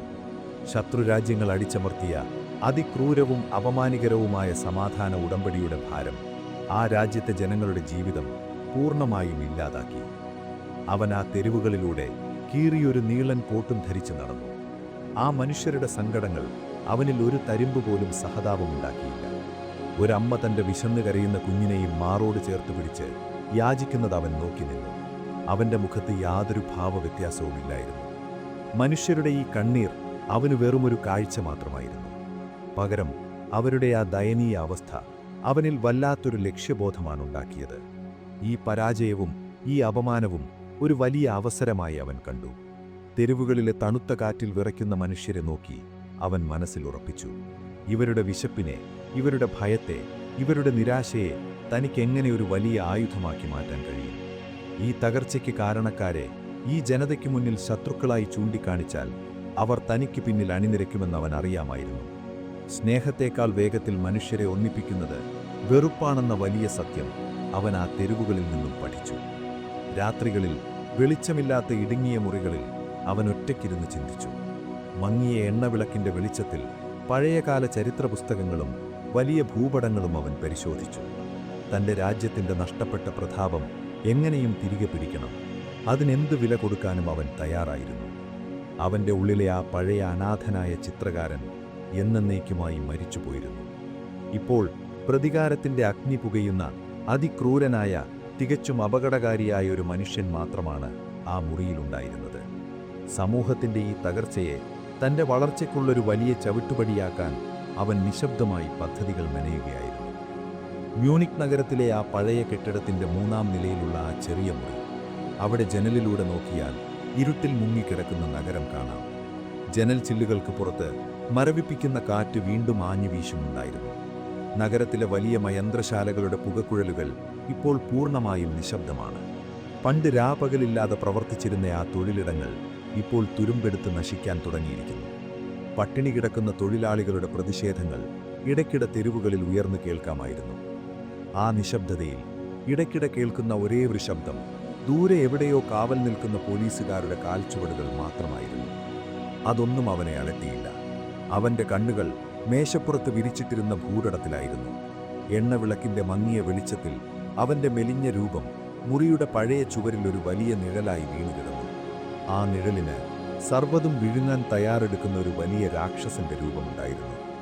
ദിവസങ്ങൾ കടന്നു പോകുന്തോറും അവൻ്റെ ഉള്ളിലെ ദേഷ്യം ഒരു വലിയ അഗ്നിപർവ്വതം പോലെ തിളച്ചുമറിയുകയായിരുന്നു. തനിക്ക് ചുറ്റുമുള്ള മനുഷ്യരുടെ നിരാശയെ അവൻ വളരെ സൂക്ഷ്മമായി നിരീക്ഷിച്ചു. അവരിലെ ഭയത്തെയും അരക്ഷിതത്വത്തെയും തൻ്റെ വലയിലേക്ക് ആകർഷിക്കാനുള്ള ഇരകളായി അവൻ കണ്ടു. പരാജയപ്പെട്ട ഒരു ജനതയ്ക്ക് സമാധാനമല്ല വേണ്ടത്, മറിച്ച് കുറ്റപ്പെടുത്താൻ ഒരാളെയാണെന്ന് അവൻ മനസ്സിലാക്കി. അവരുടെ പരാജയത്തിന് കാരണക്കാരെ അവർക്ക് ചൂണ്ടിക്കാണിച്ചു കൊടുക്കുക, അവരുടെ ഉള്ളിൽ അടങ്ങാത്ത വെറുപ്പ് നിറയ്ക്കുക. അതായിരുന്നു അവൻ്റെ തന്ത്രം. അധികാരത്തിലേക്കുള്ള അവൻ്റെ ഇരുണ്ട വഴികളിലെ ആദ്യത്തെ ചുവടുവയ്പ്. പുറത്ത് വീണ്ടും മഞ്ഞു വീഴാൻ തുടങ്ങിയിരുന്നു. തണുത്തുറഞ്ഞ ആ രാത്രിയിൽ നഗരത്തിലെ ഒഴിഞ്ഞ തെരുവുകളിലൂടെ ഒരു പറ്റം സൈനികർ തലകുനിച്ചു നടന്നു പോകുന്നുണ്ടായിരുന്നു. അവരുടെ കാലുകളിലെ ഭാരം ആ കല്ലുപാകിയ വഴിയിൽ വളരെ പതുക്കെ പ്രതിധ്വനിച്ചു. പരാജയത്തിൻ്റെ ഭാരം പേറുന്ന ആ കാലച്ചകൾ ദൂരേക്കെങ്ങോ പോയി മറഞ്ഞു. നഗരം വീണ്ടും ആ പഴയ നിശബ്ദതയിലേക്ക് വഴുതി വീണു. ശ്വാസം മുട്ടിക്കുന്ന, സങ്കടം തളം കെട്ടിനിൽക്കുന്ന ഇരുണ്ട നിശബ്ദത. ആ നിശബ്ദതയിൽ ചരിത്രം ഇന്നുവരെ കണ്ടിട്ടുള്ളതിൽ വെച്ച് ഏറ്റവും വലിയൊരു കൊടുങ്കാറ്റിന്റെ ആരംഭം വളരെ രഹസ്യമായി രൂപം കൊള്ളുന്നുണ്ടായിരുന്നു. 1919 മഞ്ഞുകാലം അവസാനിച്ചിരുന്നെങ്കിലും മ്യൂണിക് നഗരത്തിലെ തെരുവുകളിൽ തണുപ്പ് വിട്ടുമാറിയിരുന്നില്ല. ആകാശത്ത് എപ്പോഴും ചാരനിറത്തിലുള്ള കാർമേഘങ്ങൾ ഉരുണ്ടുകൂടി നിന്നു. നഗരത്തിന്റെ ജീവൻ നഷ്ടപ്പെട്ടിട്ട് നാളുകളേറെയായിരുന്നു. രാത്രിയുടെ യാമങ്ങളിൽ ആ പഴയ നഗരത്തിലെ ഇടുങ്ങിയ തെരുവുകളിലൂടെ നടക്കുമ്പോൾ അസാധാരണമായ ഒരു നിശ്ശബ്ദത അനുഭവപ്പെടാമായിരുന്നു. തകർന്നു വീണ കെട്ടിടങ്ങളുടെ അവശിഷ്ടങ്ങൾക്കിടയിലൂടെ മരവിപ്പിക്കുന്ന ഒരു കാറ്റ് എപ്പോഴും വീശിക്കൊണ്ടിരുന്നു. ദൂരെ എവിടെയോ കുരയ്ക്കുന്ന തെരുവുനായ്ക്കളുടെ ശബ്ദമല്ലാതെ മറ്റൊന്നും ആ ഇരുട്ടിൽ കേൾക്കാനുണ്ടായിരുന്നില്ല. ആ വിജനമായ തെരുവുകളിലൊന്നിൽ ഭൂമിക്കടിയിലായി സ്ഥിരമായി പ്രവർത്തിക്കുന്ന വളരെ പഴയൊരു വലിയ മദ്യശാലയുണ്ടായിരുന്നു. തണുപ്പിൽ നിന്നും പട്ടിണിയിൽ നിന്നും സ്വന്തം ഓർമ്മകളിൽ നിന്നും ഒളിച്ചോടാൻ ആഗ്രഹിക്കുന്ന മനുഷ്യരുടെ ഒരു അഭയകേന്ദ്രം. ആ വലിയ തടിവാതിൽ തള്ളിത്തുറന്ന് അകത്തേക്ക് കയറുമ്പോൾ കാഴ്ചയെ മറയ്ക്കുന്ന തരത്തിൽ കട്ടിയുള്ള പുകയിലയുടെ പുക ആ വലിയ ഹാളിനുള്ളിൽ നിറഞ്ഞു നിന്നിരുന്നു. ഈർപ്പം പിടിച്ച കൽച്ചുവരുകളിൽ എണ്ണവിളക്കുകളുടെ വെളിച്ചം മങ്ങിപ്പതിച്ചു. അവിടെ പഴയ മരബെഞ്ചുകളിൽ നൂറുകണക്കിന് മനുഷ്യർ തടിച്ചുകൂടിയിരുന്നു. അവരിലധികം പേരും യുദ്ധത്തിൽ എല്ലാം നഷ്ടപ്പെട്ടവരായിരുന്നു. ദേഹമാസകലം മുറിവുകളേറ്റ, കൈകളും കാലുകളും നഷ്ടപ്പെട്ട മുൻ സൈനികർ, രാപ്പകൾ പണിയെടുത്തിട്ടും ഒരു നേരത്തെ ഭക്ഷണത്തിന് വകയില്ലാത്ത തൊഴിലാളികൾ, പ്രതീക്ഷകൾ പൂർണ്ണമായും അസ്തമിച്ച, ജീവിക്കാൻ യാതൊരു അർത്ഥവും കണ്ടെത്താനാവാത്ത ഒരു പറ്റം പരാജയപ്പെട്ട മനുഷ്യർ. ആ ഹാളിനുള്ളിൽ എപ്പോഴും വളരെ പതിഞ്ഞ സ്വരത്തിലുള്ള നിരാശ നിറഞ്ഞ സംസാരങ്ങൾ കേൾക്കാമായിരുന്നു. തങ്ങളുടെ തകർന്ന ജീവിതത്തെക്കുറിച്ചും രാജ്യത്തിൻ്റെ അവസ്ഥയെക്കുറിച്ചും അവർ പരസ്പരം സങ്കടം പങ്കുവച്ചു. അവരുടെ മുന്നിലിരുന്ന ഗ്ലാസുകളിൽ വില കുറഞ്ഞ മദ്യം നിറഞ്ഞിരുന്നു. അത് അവരുടെ വേദനകൾ മറക്കാനുള്ള ഒരേ ഒരു വഴിയായിരുന്നു. ആ വലിയ മുറിയുടെ ഒരു ഇരുണ്ട മൂലയിൽ ആരുടെയും ശ്രദ്ധയിൽപ്പെടാതെ അവനും ഇരിപ്പുണ്ടായിരുന്നു. മെലിഞ്ഞ ശരീരവും വിളറിയ മുഖവുമുള്ള ആ പഴയ പട്ടാളക്കാരൻ. അവൻ്റെ മുന്നിലിരുന്ന ഗ്ലാസ്സിലെ മദ്യം അവൻ തൊട്ടിട്ട് പോലുമില്ലായിരുന്നു. പകരം ആ വലിയ മുറിയിലെ മനുഷ്യരെ, അവരുടെ ഓരോ ഭാവങ്ങളെയും അവൻ വളരെ സൂക്ഷ്മമായി നിരീക്ഷിക്കുകയായിരുന്നു. അവരുടെ കണ്ണുകളിലെ ശൂന്യത, അവരുടെ വാക്കുകളിലെ നിരാശ, അതെല്ലാം അവൻ തിരിച്ചറിഞ്ഞു. അവരിൽ സഹതാപം തോന്നുന്നതിനു പകരം അവരുടെ ആ മാനസികാവസ്ഥയെ എങ്ങനെ തനിക്ക് ഉപയോഗിക്കാൻ കഴിയുമെന്നായിരുന്നു അവൻ ചിന്തിച്ചിരുന്നത്. ഈ ദുർബലരായ മനുഷ്യരെ തനിക്ക് ചുറ്റും അണിനിരത്താനുള്ള ഒരു വലിയ അവസരം ആ പുക നിറഞ്ഞ മുറിയിൽ അവൻ കണ്ടു. പെട്ടെന്ന് സങ്കടം തളം കെട്ടിനിന്ന ആ അന്തരീക്ഷത്തെ മുറിച്ചുകൊണ്ട് അപ്രതീക്ഷിതമായി ഒരാൾ സംസാരിക്കാൻ തുടങ്ങി. ആ പഴയ ഭരണകൂടത്തെ അനുകൂലിച്ചുകൊണ്ട് ഒരാൾ ഉറക്കെ എന്തോ പറഞ്ഞു. ആ വാക്കുകൾ കേട്ടതും അതുവരെ ശാന്തനായിരുന്ന അവൻ്റെ കണ്ണുകളിൽ ഒരു വലിയ തീപ്പൊരി മിന്നി.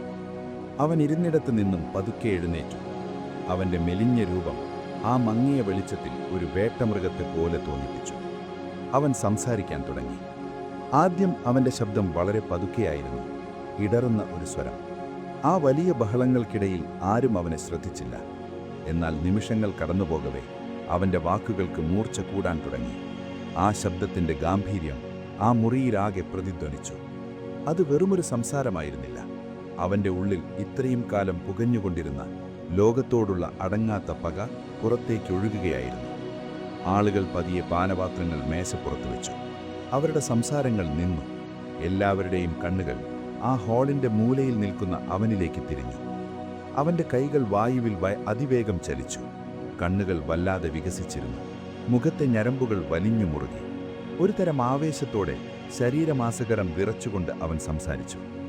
അവൻ പറഞ്ഞത് അവരുടെ സങ്കടങ്ങളെക്കുറിച്ചായിരുന്നില്ല, മറിച്ച് അവരുടെ ദേഷ്യത്തെക്കുറിച്ചായിരുന്നു. ഈ രാജ്യത്തിൻ്റെ പരാജയത്തിന് കാരണം അതിർത്തിയിലെ ശത്രുക്കളല്ലെന്നും മറിച്ച് സ്വന്തം രാജ്യത്തിനുള്ളിൽ തന്നെയുള്ള ചില വഞ്ചകരാണെന്നും അവൻ വിളിച്ചു പറഞ്ഞു. ഒരു ജനതയുടെ മുഴുവൻ ദാരിദ്ര്യത്തിനും കാരണം സമൂഹത്തിലെ ഒരു പ്രത്യേക വിഭാഗം മനുഷ്യരാണെന്ന് അവൻ വളരെ വിദഗ്ധമായി അവരുടെ തലച്ചോറുകളിലേക്ക് കുത്തിവെച്ചു. ആ വാക്കുകൾ ആ നിരാശരായ മനുഷ്യരുടെ ഹൃദയങ്ങളിലേക്ക് ഒരു വിഷം പോലെ പടർന്നിറങ്ങുകയായിരുന്നു. തങ്ങളുടെ പരാജയത്തിന് ഉത്തരവാദികൾ തങ്ങളല്ലെന്നും മറ്റാരോ ആണെന്നുമുള്ള ആ വലിയ നുണ വിശ്വസിക്കാൻ അവർക്ക് എളുപ്പമായിരുന്നു. അവരുടെ ഉള്ളിലെ നിരാശയെ അവൻ വളരെ പെട്ടെന്ന് തന്നെ വെറുപ്പാക്കി മാറ്റി. ജീവിതത്തിൽ യാതൊരു ലക്ഷ്യവുമില്ലാതിരുന്ന ആ മനുഷ്യർക്ക് അവൻ പുതിയൊരു ശത്രുവിനെ കാണിച്ചു കൊടുത്തു. തങ്ങളുടെ നഷ്ടപ്പെട്ട പ്രതാപം തിരികെ പിടിക്കാമെന്ന വ്യാമോഹം അവൻ അവരുടെ മനസ്സുകളിൽ സൃഷ്ടിച്ചു. അതൊരു വല്ലാത്ത കാഴ്ചയായിരുന്നു. സങ്കീർണമായ രാഷ്ട്രീയ സത്യങ്ങളെക്കാൾ വേഗത്തിൽ ലളിതമായ നുണകളും വെറുപ്പും മനുഷ്യരെ കീഴടക്കുന്നത് അവൻ തിരിച്ചറിഞ്ഞു. ആ മദ്യശാലയിലെ ഓരോ മനുഷ്യനും അവരറിയാതെ തന്നെ അവൻ്റെ മായാജാലത്തിൽ വീണുപോയിരുന്നു. അവരുടെ കണ്ണുകളിൽ അതുവരെയുണ്ടായിരുന്ന ഭയം മാറി, മറിച്ച് മൃഗീയമായൊരു തരം പ്രതികാരദാഹം നിറയുന്നത് അവൻ കണ്ടു. തൻ്റെ വാക്കുകൾക്ക് മനുഷ്യരുടെ ഹൃദയങ്ങളെ ഇത്രത്തോളം സ്വാധീനിക്കാൻ കഴിയുമെന്ന് അവൻ ആദ്യമായി മനസ്സിലാവുകയായിരുന്നു. ചെറുപ്പത്തിൽ അക്കാഡമിയിൽ തനിക്ക് നഷ്ടപ്പെട്ട ആ വലിയ അംഗീകാരം ഇപ്പോൾ ഈ ഇരുണ്ട ഹാളിൽ ഈ മനുഷ്യരിലൂടെ തനിക്ക് തിരികെ ലഭിക്കുന്നതായി അവന് തോന്നി. ക്യാൻവാസിൽ നിറങ്ങൾ ചാലി ചിത്രങ്ങൾ വരയ്ക്കുന്നതിനു പകരം മനുഷ്യരുടെ മനസ്സുകളിൽ ചോരയുടെയും വെറുപ്പിൻ്റെയും ചിത്രങ്ങൾ വരയ്ക്കുന്ന ഒരു പുതിയ കലാകാരനായി അവൻ മാറുകയായിരുന്നു. അവൻ്റെ പ്രസംഗം അവസാനിച്ചു. അവസാനത്തെ വാക്കും ആ വലിയ മുറിയിൽ പ്രതിധ്വനിച്ചടങ്ങിയപ്പോൾ അവിടെ വല്ലാത്തൊരു നിശബ്ദത തളം കെട്ടി നിന്നു. ശ്വാസം വിടുന്ന ശബ്ദം പോലും കേൾക്കാൻ കഴിയാത്തത്ര ഭയാനകമായ ശാന്തത. പെട്ടെന്ന് ആ നിശബ്ദതയെ ഭേദിച്ചുകൊണ്ട് ഒരാൾ കൈയടിക്കാൻ തുടങ്ങി. നിമിഷങ്ങൾക്കുള്ളിൽ ആ മുഴുവൻ മുറിയും ആ കൈയടികൾ ഏറ്റെടുത്തു. ഗ്ലാസുകൾ മേശയിലടിച്ച് അവർ ആവേശം കൊണ്ടു. പരാജയപ്പെട്ടവൻ്റെ വിലാപങ്ങൾ മുഴങ്ങിയിരുന്ന ആ മുറിയിൽ ഇപ്പോൾ പ്രതികാരത്തിൻ്റെ അലർച്ചകൾ മാത്രമായിരുന്നു. അവിടെ പുതിയൊരു രാഷ്ട്രീയ പ്രസ്ഥാനം അതിൻ്റെ ഏറ്റവും ഭയാനകമായ രൂപത്തിൽ ജനിച്ചു വീഴുകയായിരുന്നു. കുറച്ചു നേരത്തിനു ശേഷം ആ മദ്യശാലയുടെ വലിയ വാതിലുകൾ തുറക്കപ്പെട്ടു. ആളുകൾ പതുക്കെ പുറത്തേക്ക് ഇറങ്ങിത്തുടങ്ങി. അവർ വന്നതുപോലെയല്ല തിരികെ പോയത്. അവരുടെ മനസ്സുകളിൽ ഇപ്പോൾ സങ്കടമില്ലായിരുന്നു, മറിച്ച് അവരെല്ലാം എന്തോ ഒരു വലിയ ലക്ഷ്യം കണ്ടെത്തിയവരെ പോലെ ഇരുട്ടിലേക്ക് നടന്നുപോയി. തെരുവുകളിൽ വീണ്ടും കൊടും തണുപ്പുള്ള കാറ്റ് വീശാൻ തുടങ്ങിയിരുന്നു. കല്ലുപാകിയ ആ പഴയ വഴികളിലൂടെ നടന്നുപോകുന്ന അവരുടെ കാൽച്ചുവടുകളുടെ ശബ്ദം ഒരു വലിയ സൈന്യം മാർച്ച് ചെയ്യുന്നത് പോലെ ആ രാത്രിയിൽ മുഴങ്ങിക്കേൾക്കാമായിരുന്നു. പതിയെ പതിയെ ആ കാൽച്ചുവടുകളുടെ ശബ്ദം നഗരത്തിൻ്റെ ഇരുട്ടിൽ അലിഞ്ഞില്ലാതായി. വീണ്ടും നഗരം പൂർണ്ണമായ ശാന്തതയിലേക്ക് മടങ്ങി. ഗ്യാസ് വിളക്കുകളുടെ മങ്ങിയ വെളിച്ചത്തിൽ വിജനമായ ആ തെരുവുകൾ ഉറങ്ങിക്കിടന്നു. പക്ഷേ ആ നിശബ്ദതയ്ക്ക് താഴെ വലിയൊരു അഗ്നിപർവ്വതം പുകയാൻ തുടങ്ങിയിരുന്നു. ആരും ശ്രദ്ധിക്കാതെ ആ ഇരുണ്ട ഹാളിൽ തുടങ്ങിയ ആ ശബ്ദം വരും കാലത്ത് യൂറോപ്പിൻ്റെ അതിർത്തികളെയും കോടിക്കണക്കിന് മനുഷ്യരുടെ ജീവനെയും ചുട്ടരിക്കാൻ പോകുന്ന ഒരു മഹാമാരിയുടെ ആദ്യ അലയൊലിയായിരുന്നു. ആ തണുത്ത കാറ്റിൽ വരാനിരിക്കുന്ന വലിയൊരു ചോരപ്പുഴയുടെ മണം അലിഞ്ഞു ചേർന്നിട്ടുണ്ടായിരുന്നു. 1919 മഞ്ഞുകാലം അവസാനിച്ചിരുന്നെങ്കിലും മ്യൂണിക് നഗരത്തിലെ തെരുവുകളിൽ തണുപ്പ് വിട്ടുമാറിയിരുന്നില്ല. ആകാശത്ത് എപ്പോഴും ചാരനിറത്തിലുള്ള കാർമേഘങ്ങൾ ഉരുണ്ടുകൂടി നിന്നു. നഗരത്തിൻ്റെ ജീവൻ നഷ്ടപ്പെട്ടിട്ട് നാളുകളേറെയായിരുന്നു. രാത്രിയുടെ യാമങ്ങളിൽ ആ പഴയ നഗരത്തിലെ ഇടുങ്ങിയ തെരുവുകളിലൂടെ നടക്കുമ്പോൾ അസാധാരണമായ ഒരു നിശബ്ദത അനുഭവപ്പെടാമായിരുന്നു. തകർന്നു വീണ കെട്ടിടങ്ങളുടെ അവശിഷ്ടങ്ങൾക്കിടയിലൂടെ മരവിപ്പിക്കുന്ന ഒരു കാറ്റ് എപ്പോഴും വീശിക്കൊണ്ടിരുന്നു. ദൂരെ എവിടെയോ കുരയ്ക്കുന്ന തെരുവുനായ്ക്കളുടെ ശബ്ദമല്ലാതെ മറ്റൊന്നും ആ ഇരുട്ടിൽ കേൾക്കാനുണ്ടായിരുന്നില്ല. ആ വിജനമായ തെരുവുകളിലൊന്നിൽ ഭൂമിക്കടിയിലായി സ്ഥിരമായി പ്രവർത്തിക്കുന്ന വളരെ പഴയൊരു വലിയ മദ്യശാലയുണ്ടായിരുന്നു. തണുപ്പിൽ നിന്നും പട്ടിണിയിൽ നിന്നും സ്വന്തം ഓർമ്മകളിൽ നിന്നും ഒളിച്ചോടാൻ ആഗ്രഹിക്കുന്ന മനുഷ്യരുടെ ഒരു അഭയകേന്ദ്രം. ആ വലിയ തടിവാതിൽ തള്ളിത്തുറന്ന് അകത്തേക്ക് കയറുമ്പോൾ കാഴ്ചയെ മറയ്ക്കുന്ന തരത്തിൽ കട്ടിയുള്ള പുകയിലയുടെ പുക ആ വലിയ ഹാളിനുള്ളിൽ നിറഞ്ഞു നിന്നിരുന്നു. ഈർപ്പം പിടിച്ച കൽച്ചുവരുകളിൽ എണ്ണവിളക്കുകളുടെ വെളിച്ചം മങ്ങിപ്പതിച്ചു. അവിടെ പഴയ മരബെഞ്ചുകളിൽ നൂറുകണക്കിന് മനുഷ്യർ തടിച്ചുകൂടിയിരുന്നു. അവരിലധികം പേരും യുദ്ധത്തിൽ എല്ലാം നഷ്ടപ്പെട്ടവരായിരുന്നു. ദേഹമാസകലം മുറിവുകളേറ്റ, കൈകളും കാലുകളും നഷ്ടപ്പെട്ട മുൻ സൈനികർ, രാപ്പകൾ പണിയെടുത്തിട്ടും ഒരു നേരത്തെ ഭക്ഷണത്തിന് വകയില്ലാത്ത തൊഴിലാളികൾ, പ്രതീക്ഷകൾ പൂർണ്ണമായും അസ്തമിച്ച, ജീവിക്കാൻ യാതൊരു അർത്ഥവും കണ്ടെത്താനാവാത്ത ഒരു പറ്റം പരാജയപ്പെട്ട മനുഷ്യർ. ആ ഹാളിനുള്ളിൽ എപ്പോഴും വളരെ പതിഞ്ഞ സ്വരത്തിലുള്ള നിരാശ നിറഞ്ഞ സംസാരങ്ങൾ കേൾക്കാമായിരുന്നു. തങ്ങളുടെ തകർന്ന ജീവിതത്തെക്കുറിച്ചും രാജ്യത്തിൻ്റെ അവസ്ഥയെക്കുറിച്ചും അവർ പരസ്പരം സങ്കടം പങ്കുവച്ചു. അവരുടെ മുന്നിലിരുന്ന ഗ്ലാസുകളിൽ വില കുറഞ്ഞ മദ്യം നിറഞ്ഞിരുന്നു. അത് അവരുടെ വേദനകൾ മറക്കാനുള്ള ഒരേ ഒരു വഴിയായിരുന്നു. ആ വലിയ മുറിയുടെ ഒരു ഇരുണ്ട മൂലയിൽ ആരുടെയും ശ്രദ്ധയിൽപ്പെടാതെ അവനും ഇരിപ്പുണ്ടായിരുന്നു. മെലിഞ്ഞ ശരീരവും വിളറിയ മുഖവുമുള്ള ആ പഴയ പട്ടാളക്കാരൻ. അവൻ്റെ മുന്നിലിരുന്ന ഗ്ലാസ്സിലെ മദ്യം അവൻ തൊട്ടിട്ട് പോലുമില്ലായിരുന്നു. പകരം ആ വലിയ മുറിയിലെ മനുഷ്യരെ, അവരുടെ ഓരോ ഭാവങ്ങളെയും അവൻ വളരെ സൂക്ഷ്മമായി നിരീക്ഷിക്കുകയായിരുന്നു. അവരുടെ കണ്ണുകളിലെ ശൂന്യത, അവരുടെ വാക്കുകളിലെ നിരാശ, അതെല്ലാം അവൻ തിരിച്ചറിഞ്ഞു. അവരിൽ സഹതാപം തോന്നുന്നതിനു പകരം അവരുടെ ആ മാനസികാവസ്ഥയെ എങ്ങനെ തനിക്ക് ഉപയോഗിക്കാൻ കഴിയുമെന്നായിരുന്നു അവൻ ചിന്തിച്ചിരുന്നത്. ഈ ദുർബലരായ മനുഷ്യരെ തനിക്ക് ചുറ്റും അണിനിരത്താനുള്ള ഒരു വലിയ അവസരം ആ പുക നിറഞ്ഞ മുറിയിൽ അവൻ കണ്ടു. പെട്ടെന്ന് സങ്കടം തളം കെട്ടിനിന്ന ആ അന്തരീക്ഷത്തെ മുറിച്ചുകൊണ്ട് അപ്രതീക്ഷിതമായി ഒരാൾ സംസാരിക്കാൻ തുടങ്ങി. ആ പഴയ ഭരണകൂടത്തെ അനുകൂലിച്ചുകൊണ്ട് ഒരാൾ ഉറക്കെ എന്തോ പറഞ്ഞു. ആ വാക്കുകൾ കേട്ടതും അതുവരെ ശാന്തനായിരുന്ന അവൻ്റെ കണ്ണുകളിൽ ഒരു വലിയ തീപ്പൊരി മിന്നി. അവൻ ഇരുന്നിടത്തു നിന്നും പതുക്കെ എഴുന്നേറ്റു. അവൻ്റെ മെലിഞ്ഞ രൂപം ആ മങ്ങിയ വെളിച്ചത്തിൽ ഒരു വേട്ടമൃഗത്തെ പോലെ തോന്നിപ്പിച്ചു. അവൻ സംസാരിക്കാൻ തുടങ്ങി. ആദ്യം അവൻ്റെ ശബ്ദം വളരെ പതുക്കെയായിരുന്നു, ഇടറുന്ന ഒരു സ്വരം. ആ വലിയ ബഹളങ്ങൾക്കിടയിൽ ആരും അവനെ ശ്രദ്ധിച്ചില്ല. എന്നാൽ നിമിഷങ്ങൾ കടന്നുപോകവേ അവൻ്റെ വാക്കുകൾക്ക് മൂർച്ച കൂടാൻ തുടങ്ങി. ആ ശബ്ദത്തിൻ്റെ ഗാംഭീര്യം ആ മുറിയിലാകെ പ്രതിധ്വനിച്ചു. അത് വെറുമൊരു സംസാരമായിരുന്നില്ല. അവൻ്റെ ഉള്ളിൽ ഇത്രയും കാലം പുകഞ്ഞുകൊണ്ടിരുന്ന ലോകത്തോടുള്ള അടങ്ങാത്ത പക പുറത്തേക്ക് ഒഴുകുകയായിരുന്നു. ആളുകൾ പതിയെ പാനപാത്രങ്ങൾ മേശപ്പുറത്ത് വെച്ചു. അവരുടെ സംസാരങ്ങൾ നിന്നു. എല്ലാവരുടെയും കണ്ണുകൾ ആ ഹാളിൻ്റെ മൂലയിൽ നിൽക്കുന്ന അവനിലേക്ക് തിരിഞ്ഞു. അവൻ്റെ കൈകൾ വായുവിൽ അതിവേഗം ചലിച്ചു. കണ്ണുകൾ വല്ലാതെ വികസിച്ചിരുന്നു. മുഖത്തെ ഞരമ്പുകൾ വലിഞ്ഞു മുറുകി. ഒരു തരം ആവേശത്തോടെ ശരീരമാസകരം വിറച്ചുകൊണ്ട് അവൻ സംസാരിച്ചു. അവൻ പറഞ്ഞത് അവരുടെ സങ്കടങ്ങളെക്കുറിച്ചായിരുന്നില്ല, മറിച്ച് അവരുടെ ദേഷ്യത്തെക്കുറിച്ചായിരുന്നു. ഈ രാജ്യത്തിൻ്റെ പരാജയത്തിന് കാരണം അതിർത്തിയിലെ ശത്രുക്കളല്ലെന്നും, മറിച്ച് സ്വന്തം രാജ്യത്തിനുള്ളിൽ തന്നെയുള്ള ചില വഞ്ചകരാണെന്നും അവൻ വിളിച്ചു പറഞ്ഞു. ഒരു ജനതയുടെ മുഴുവൻ ദാരിദ്ര്യത്തിനും കാരണം സമൂഹത്തിലെ ഒരു പ്രത്യേക വിഭാഗം മനുഷ്യരാണെന്ന് അവൻ വളരെ വിദഗ്ധമായി അവരുടെ തലച്ചോറുകളിലേക്ക് കുത്തിവെച്ചു. ആ വാക്കുകൾ ആ നിരാശരായ മനുഷ്യരുടെ ഹൃദയങ്ങളിലേക്ക് ഒരു വിഷം പോലെ പടർന്നിറങ്ങുകയായിരുന്നു. തങ്ങളുടെ പരാജയത്തിന് ഉത്തരവാദികൾ തങ്ങളല്ലെന്നും മറ്റാരോ ആണെന്നുമുള്ള ആ വലിയ നുണ വിശ്വസിക്കാൻ അവർക്ക് എളുപ്പമായിരുന്നു. അവരുടെ ഉള്ളിലെ നിരാശയെ അവൻ വളരെ പെട്ടെന്ന് തന്നെ വെറുപ്പാക്കി മാറ്റി. ജീവിതത്തിൽ യാതൊരു ലക്ഷ്യവുമില്ലാതിരുന്ന ആ മനുഷ്യർക്ക് അവൻ പുതിയൊരു ശത്രുവിനെ കാണിച്ചു കൊടുത്തു.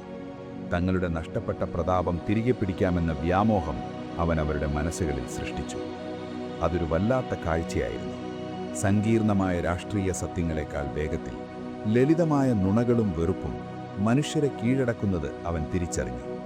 ആ മദ്യശാലയിലെ ഓരോ മനുഷ്യനും അവരറിയാതെ തന്നെ അവൻ്റെ മായാജാലത്തിൽ വീണുപോയിരുന്നു. അവരുടെ കണ്ണുകളിൽ അതുവരെയുണ്ടായിരുന്ന ഭയം മാറി, മറിച്ച് മൃഗീയമായൊരു തരം പ്രതികാരദാഹം നിറയുന്നത് അവൻ കണ്ടു. തൻ്റെ വാക്കുകൾക്ക് മനുഷ്യരുടെ ഹൃദയങ്ങളെ ഇത്രത്തോളം സ്വാധീനിക്കാൻ കഴിയുമെന്ന് അവൻ ആദ്യമായി മനസ്സിലാവുകയായിരുന്നു. ചെറുപ്പത്തിൽ അക്കാഡമിയിൽ തനിക്ക് നഷ്ടപ്പെട്ട ആ വലിയ അംഗീകാരം ഇപ്പോൾ ഈ ഇരുണ്ട ഹാളിൽ ഈ മനുഷ്യരിലൂടെ തനിക്ക് തിരികെ ലഭിക്കുന്നതായി അവന് തോന്നി. ക്യാൻവാസിൽ നിറങ്ങൾ ചാലി ചിത്രങ്ങൾ വരയ്ക്കുന്നതിനു പകരം മനുഷ്യരുടെ മനസ്സുകളിൽ ചോരയുടെയും വെറുപ്പിൻ്റെയും ചിത്രങ്ങൾ വരയ്ക്കുന്ന ഒരു പുതിയ കലാകാരനായി അവൻ മാറുകയായിരുന്നു. അവൻ്റെ പ്രസംഗം അവസാനിച്ചു. അവസാനത്തെ വാക്കും ആ വലിയ മുറിയിൽ പ്രതിധ്വനിച്ചടങ്ങിയപ്പോൾ അവിടെ വല്ലാത്തൊരു നിശബ്ദത തളം കെട്ടി നിന്നു. ശ്വാസം വിടുന്ന ശബ്ദം പോലും കേൾക്കാൻ കഴിയാത്തത്ര ഭയാനകമായ ശാന്തത.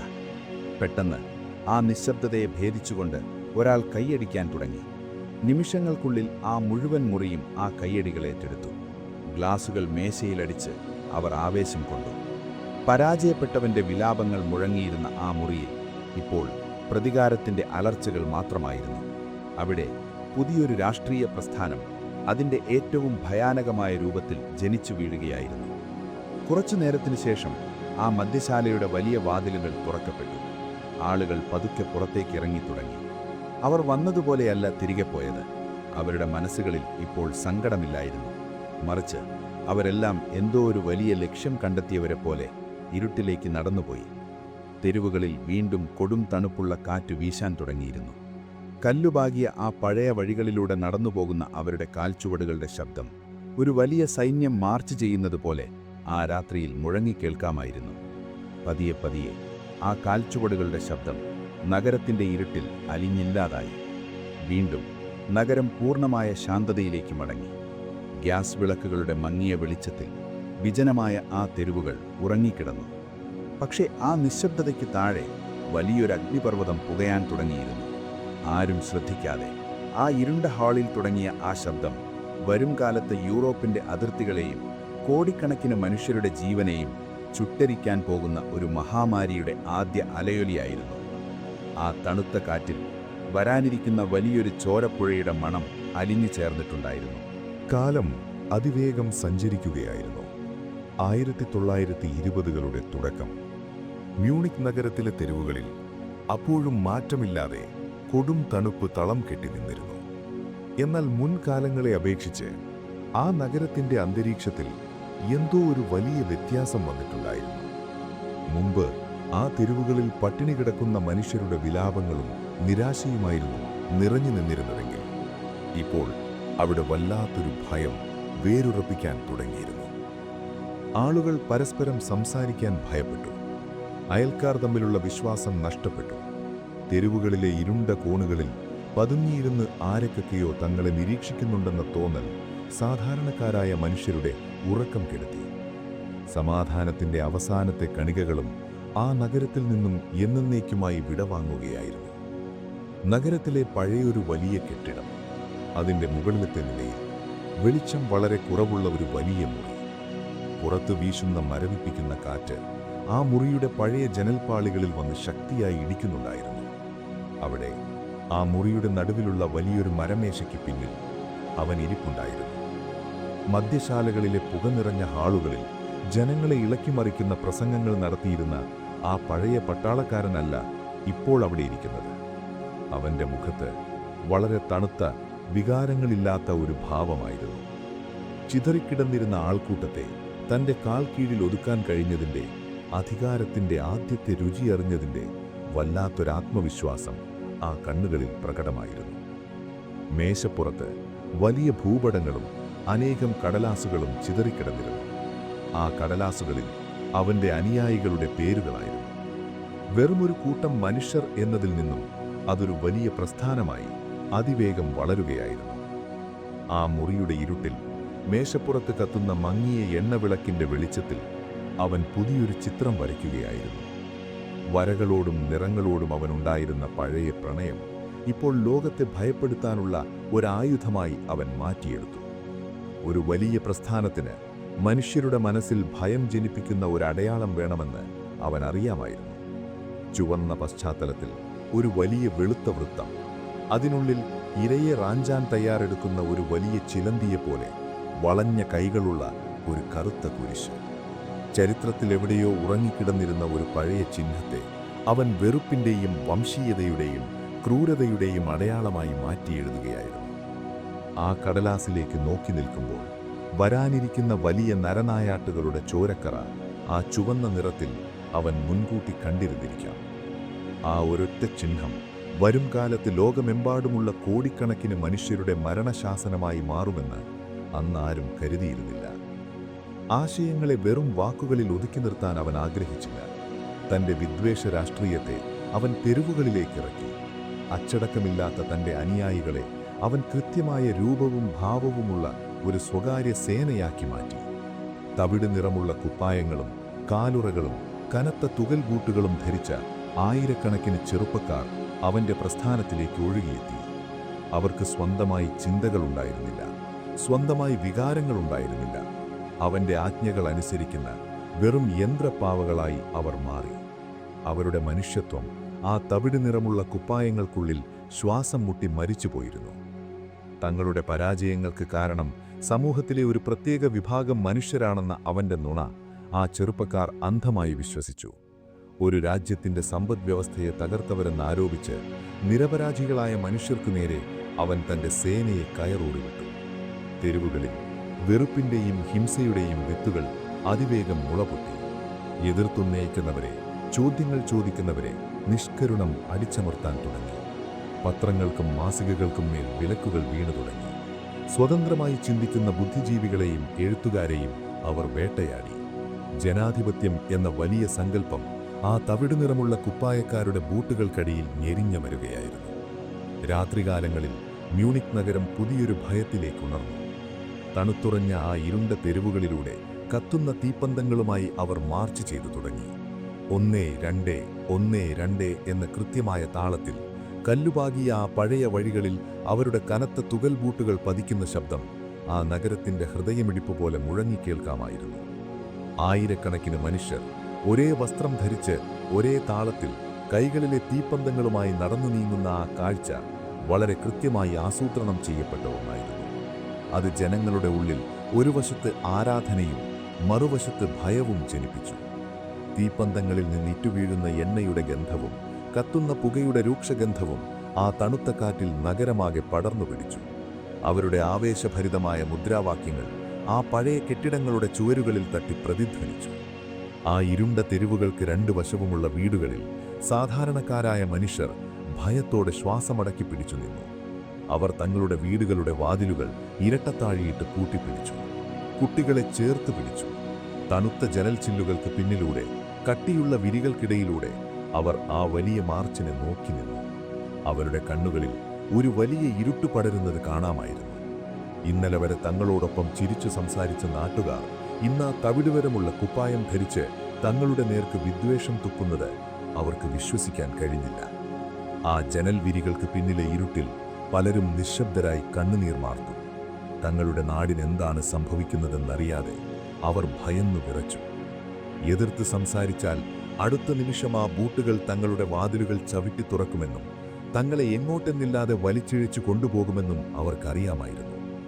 മനുഷ്യരുടെ ഏറ്റവും വലിയ ദൗർബല്യം ഭയമാണെന്നും ആ ഭയത്തെ നിയന്ത്രിക്കുന്നവനാണ് അധികാരത്തിന്റെ താക്കോൽ ലഭിക്കുന്നതെന്നും അവൻ വളരെ കൃത്യമായി മനസ്സിലാക്കിയിരുന്നു. തെരുവുകളിലെ ആ വലിയ പ്രകടനങ്ങൾ വെറുമൊരാൾക്കൂട്ടത്തിന്റെ ബഹളമായിരുന്നില്ല, മറിച്ച് അതൊരു വലിയ യന്ത്രത്തിന്റെ പ്രവർത്തനമായിരുന്നു. ഓരോ മനുഷ്യനെയും ഭയം എന്ന ചരടിൽ കോർത്ത് തന്റെ ഇംഗിതങ്ങൾക്കനുസരിച്ച് ചലിപ്പിക്കുന്ന വളരെ ക്രൂരമായൊരു സംവിധാനം. അതിനു മുന്നിൽ നിയമപാലകർ പോലും കാഴ്ചക്കാരായി നിന്നു. അല്ലെങ്കിൽ അവരും ആ ഭയത്തിന്റെ പിടിയിൽ അമർന്നു കഴിഞ്ഞിരുന്നു. ചോര ചിന്താതെ തന്നെ മനുഷ്യരുടെ മനസ്സുകളെ കീഴടക്കാൻ കഴിയുമെന്ന് അവൻ തെളിയിക്കുകയായിരുന്നു.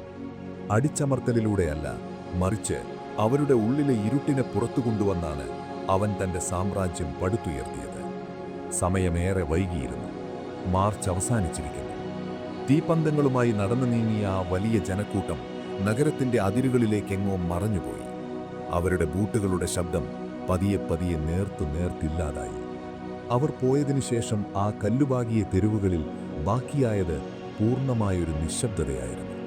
പക്ഷേ മുമ്പ് ആ നഗരത്തിലുണ്ടായിരുന്ന സമാധാനത്തിന്റെ നിശബ്ദതയായിരുന്നില്ല അത്, മറിച്ച് ജീവൻ നഷ്ടപ്പെട്ട ഒരു ശവപ്പറമ്പിലെ ഭയാനകമായ ശാന്തത. തെരുവിലെ ഗ്യാസ് വിളക്കുകൾ കാറ്റിൽ ഉലയുന്നുണ്ടായിരുന്നു. പഴയൊരു കെട്ടിടത്തിന്റെ മുകളിൽ കെട്ടിയിരുന്ന ചുവന്ന പശ്ചാത്തലത്തിൽ കറുത്ത കുരിശുള്ള ആ വലിയ പതാക ആ തണുത്ത കാറ്റിൽ വല്ലാത്തൊരു ശബ്ദത്തോടെ പാറിപ്പറക്കുകയായിരുന്നു. മറ്റു ശബ്ദങ്ങളൊന്നുമില്ലാത്ത ആ അർദ്ധരാത്രിയിൽ ആ പതാക കാറ്റിൽ ഉലയുന്ന ശബ്ദം മാത്രം ആ നഗരത്തിന് മുകളിൽ ഒരു വലിയ ശാപം പോലെ മുഴങ്ങിക്കേൾക്കാമായിരുന്നു. അധികാരം പതുക്കെ രൂപം കൊള്ളുകയായിരുന്നു, വളരെ നിശബ്ദമായി, എന്നാൽ അതിക്രൂരമായി. തങ്ങളുടെ സ്വാതന്ത്ര്യം നഷ്ടപ്പെടുകയാണെന്ന് ആരും തിരിച്ചറിഞ്ഞില്ല. ജനാധിപത്യം അതിൻ്റെ അവസാനത്തെ ശ്വാസവും വലിച്ച് ആ ഇരുണ്ട തെരുവിൽ പിടഞ്ഞു വീഴുകയായിരുന്നു. ജനുവരിയിലെ കൊടും തണുപ്പുള്ള ഒരു സായാഹ്നം. വർഷം 1933. ബെർലിൻ നഗരത്തിനു മുകളിൽ കറുത്ത മേഘങ്ങൾ ഒരു വലിയ പുതപ്പ് പോലെ മൂടി നിൽക്കുന്നു. അതിശക്തമായ കാറ്റ് ബ്രാൻഡൻബർഗ് കവാടത്തിന്റെ ഭീമാകാരമായ കൽത്തൂണുകൾക്കിടയിലൂടെ ഒരു വിലാപം പോലെ ഊളിയിട്ടു പോകുന്നുണ്ടായിരുന്നു. നഗരത്തിലെ മരങ്ങളിൽ അവശേഷിച്ച അവസാനത്തെ ഇലകളും ആ കാറ്റിൽ പറന്നകന്നു. ഒരു വലിയ ശൈത്യം പ്രകൃതിയെ മാത്രമല്ല, ആ രാജ്യത്തെ മനുഷ്യരുടെ മനസ്സുകളെയും മരവിപ്പിക്കാൻ തുടങ്ങുകയായിരുന്നു. ജനാധിപത്യത്തിന്റെ വലിയ കൊട്ടാരമായ റെയ്ക്സ്ടാഗ് മന്ദിരം, അതിന്റെ ഭീമൻ താഴികക്കുടം ആ തണുത്ത ആകാശത്തേക്ക് തലയുയർത്തി നിന്നിരുന്നു. എന്നാൽ അതിനകത്ത് ഭരണസിരാകേന്ദ്രത്തിന്റെ ഏറ്റവും ഉള്ളിലെ മങ്ങിയ വെളിച്ചമുള്ള ഒരു വലിയ മുറിയിൽ അന്ന് ജനാധിപത്യം അതിന്റെ അവസാനത്തെ ശ്വാസം വലിക്കുകയായിരുന്നു. അവിടെ വലിയൊരു മരമേശയ്ക്ക് പിന്നിൽ പ്രായത്താൽ അവശനായ പഴയൊരു സൈനിക ജനറൽ, രാജ്യത്തിന്റെ പ്രസിഡന്റ്, ഇരിപ്പുണ്ടായിരുന്നു. അദ്ദേഹത്തിൻ്റെ വിറയ്ക്കുന്ന കൈകൾ ഒരു കടലാസിൽ പതുക്കെ ഒപ്പുവെച്ചു. അത് വെറുമൊരു അധികാര കൈമാറ്റമായിരുന്നില്ല. ആ രാജ്യത്തിൻ്റെ, ഒരുപക്ഷെ ലോകത്തിൻ്റെ തന്നെ മരണ വാറണ്ടായിരുന്നു അത്. ആ ഒരൊറ്റ ഒപ്പിലൂടെ വിയന്നയിലെ തെരുവുകളിൽ യാചകനായി അലഞ്ഞ ഒന്നാം ലോക മഹായുദ്ധത്തിലെ ആ മുൻ പട്ടാളക്കാരൻ ജർമ്മനിയുടെ ഏറ്റവും വലിയ അധികാരത്തിലേക്ക്, ചാൻസലർ പദവിയിലേക്ക് നടന്നു കയറുകയായിരുന്നു. അവൻ തിരഞ്ഞെടുപ്പിലൂടെ ആ വലിയ അധികാരം പൂർണ്ണമായും പിടിച്ചെടുത്തതായിരുന്നില്ല, മറിച്ച് ജനങ്ങളുടെ ഭയത്തെയും രാഷ്ട്രീയക്കാരുടെ അത്യാഗ്രഹങ്ങളെയും വ്യവസ്ഥിതിയുടെ ദൗർബല്യങ്ങളെയും മുതലെടുത്ത് അവനത് വളരെ തന്ത്രപരമായി നേടിയെടുക്കുകയായിരുന്നു. അന്ന് രാത്രി ബെർലിൻ നഗരം ഉറങ്ങിയില്ല. തെരുവുകളിൽ ഗ്യാസ് വിളക്കുകളുടെ വെളിച്ചം അണഞ്ഞുപോയിരുന്നു. പകരം 10,000-കണക്കിന് തീപ്പന്തങ്ങൾ ആ നഗരത്തെ ഒരു വലിയ കാട്ടുതീ പോലെ വിഴുങ്ങി. തവിട്ടുനിറമുള്ള കുപ്പായമിട്ട അവൻ്റെ സ്വകാര്യ സേന കനത്ത തുകൽ ബൂട്ടുകളിട്ട് ബ്രാൻഡൻബർഗ് കവാടത്തിലൂടെ ഒരു വലിയ ഇരുൾപ്പാമ്പിനെ പോലെ ഒഴുകിയിറങ്ങി. അവരുടെ കാൽച്ചുവടുകൾ കല്ലുപാകിയ ആ പഴയ തെരുവുകളെ വിറപ്പിച്ചു. തീപ്പന്തങ്ങളിൽ നിന്നുള്ള ചുവന്ന വെളിച്ചം വലിയ കെട്ടിടങ്ങളുടെ ചുവരുകളിൽ ചോരയുടെ നിറം പടർത്തി. 1-2-1-2 എന്ന കൃത്യമായ താളത്തിലുള്ള ആ മാർച്ചിൻ്റെ ശബ്ദം ആകാശത്തേക്ക് ഉയർന്നുകൊണ്ടിരുന്നു. അവരണിനിരുന്ന ആ വീഥിയുടെ അരികിലുള്ള വലിയ കെട്ടിടത്തിൻ്റെ ബാൽക്കണിയിൽ അവൻ നിൽപ്പുണ്ടായിരുന്നു. ഇപ്പോൾ അവൻ പഴയ ഏകാഗിയായ സാധാരണക്കാരനല്ല, അധികാരത്തിൻ്റെ കൊടുമുടിയിൽ നിൽക്കുന്ന, ആർക്കും ചോദ്യം ചെയ്യാൻ കഴിയാത്ത ഒരു ഏകാധിപതി. താഴെ ഒഴുകി നീങ്ങുന്ന ആ തീപ്പന്തങ്ങളുടെ വെളിച്ചം അവൻ്റെ കണ്ണുകളിൽ കൃത്യമായി പ്രതിഫലിക്കുന്നുണ്ടായിരുന്നു. ആ നോട്ടത്തിൽ ലോകം അന്നുവരെ കാണാത്ത ഒരു വലിയ അഹങ്കാരമുണ്ടായിരുന്നു. താൻ ആഗ്രഹിച്ചതെല്ലാം വെട്ടിപ്പിടിച്ച ഒരുവൻ്റെ തികഞ്ഞ ക്രൂരത നിറഞ്ഞ ഭാവം ആ മുഖത്ത് തളം കെട്ടി നിന്നു. പക്ഷേ പുറത്തെ ആ ആവേശകരമായ ബഹളങ്ങൾക്കിടയിലും ആ നഗരത്തിലെ വീടുകൾക്കുള്ളിൽ വലിയൊരു ഭയം ജനിക്കാൻ തുടങ്ങിയിരുന്നു. തണുത്ത ജനൽ ചില്ലുകൾക്ക് പിന്നിലൂടെ കട്ടിയുള്ള വിരികൾ മാറ്റാതെ ഈ കാഴ്ച കണ്ടുനിന്ന സാധാരണക്കാരായ മനുഷ്യർ തങ്ങളുടെ വീടിൻ്റെ വാതിലുകൾ ഒരിക്കൽ കൂടി ഭദ്രമായി അടച്ചുപൂട്ടി. അവരുടെ ഹൃദയമിടിപ്പ് വേഗത്തിലായി. ഇന്നലെ വരെ തങ്ങൾക്ക് ലഭിച്ചിരുന്ന സ്വാതന്ത്ര്യം ആ തീപ്പന്തങ്ങളുടെ കറുത്ത പുകയിൽ അലിഞ്ഞില്ലാതാകുന്നത് അവർ വലിയ വേദനയോടെ നോക്കി നിന്നു. ചോദ്യം ചോദിക്കാൻ അന്ന് ആരും ധൈര്യപ്പെട്ടില്ല. ആ വലിയ ശബ്ദകോലാഹലങ്ങൾക്കിടയിലും ഓരോ വീടിനുള്ളിലും ശ്വാസം മുട്ടിക്കുന്ന വല്ലാത്ത ഒരു നിശബ്ദതയായിരുന്നു.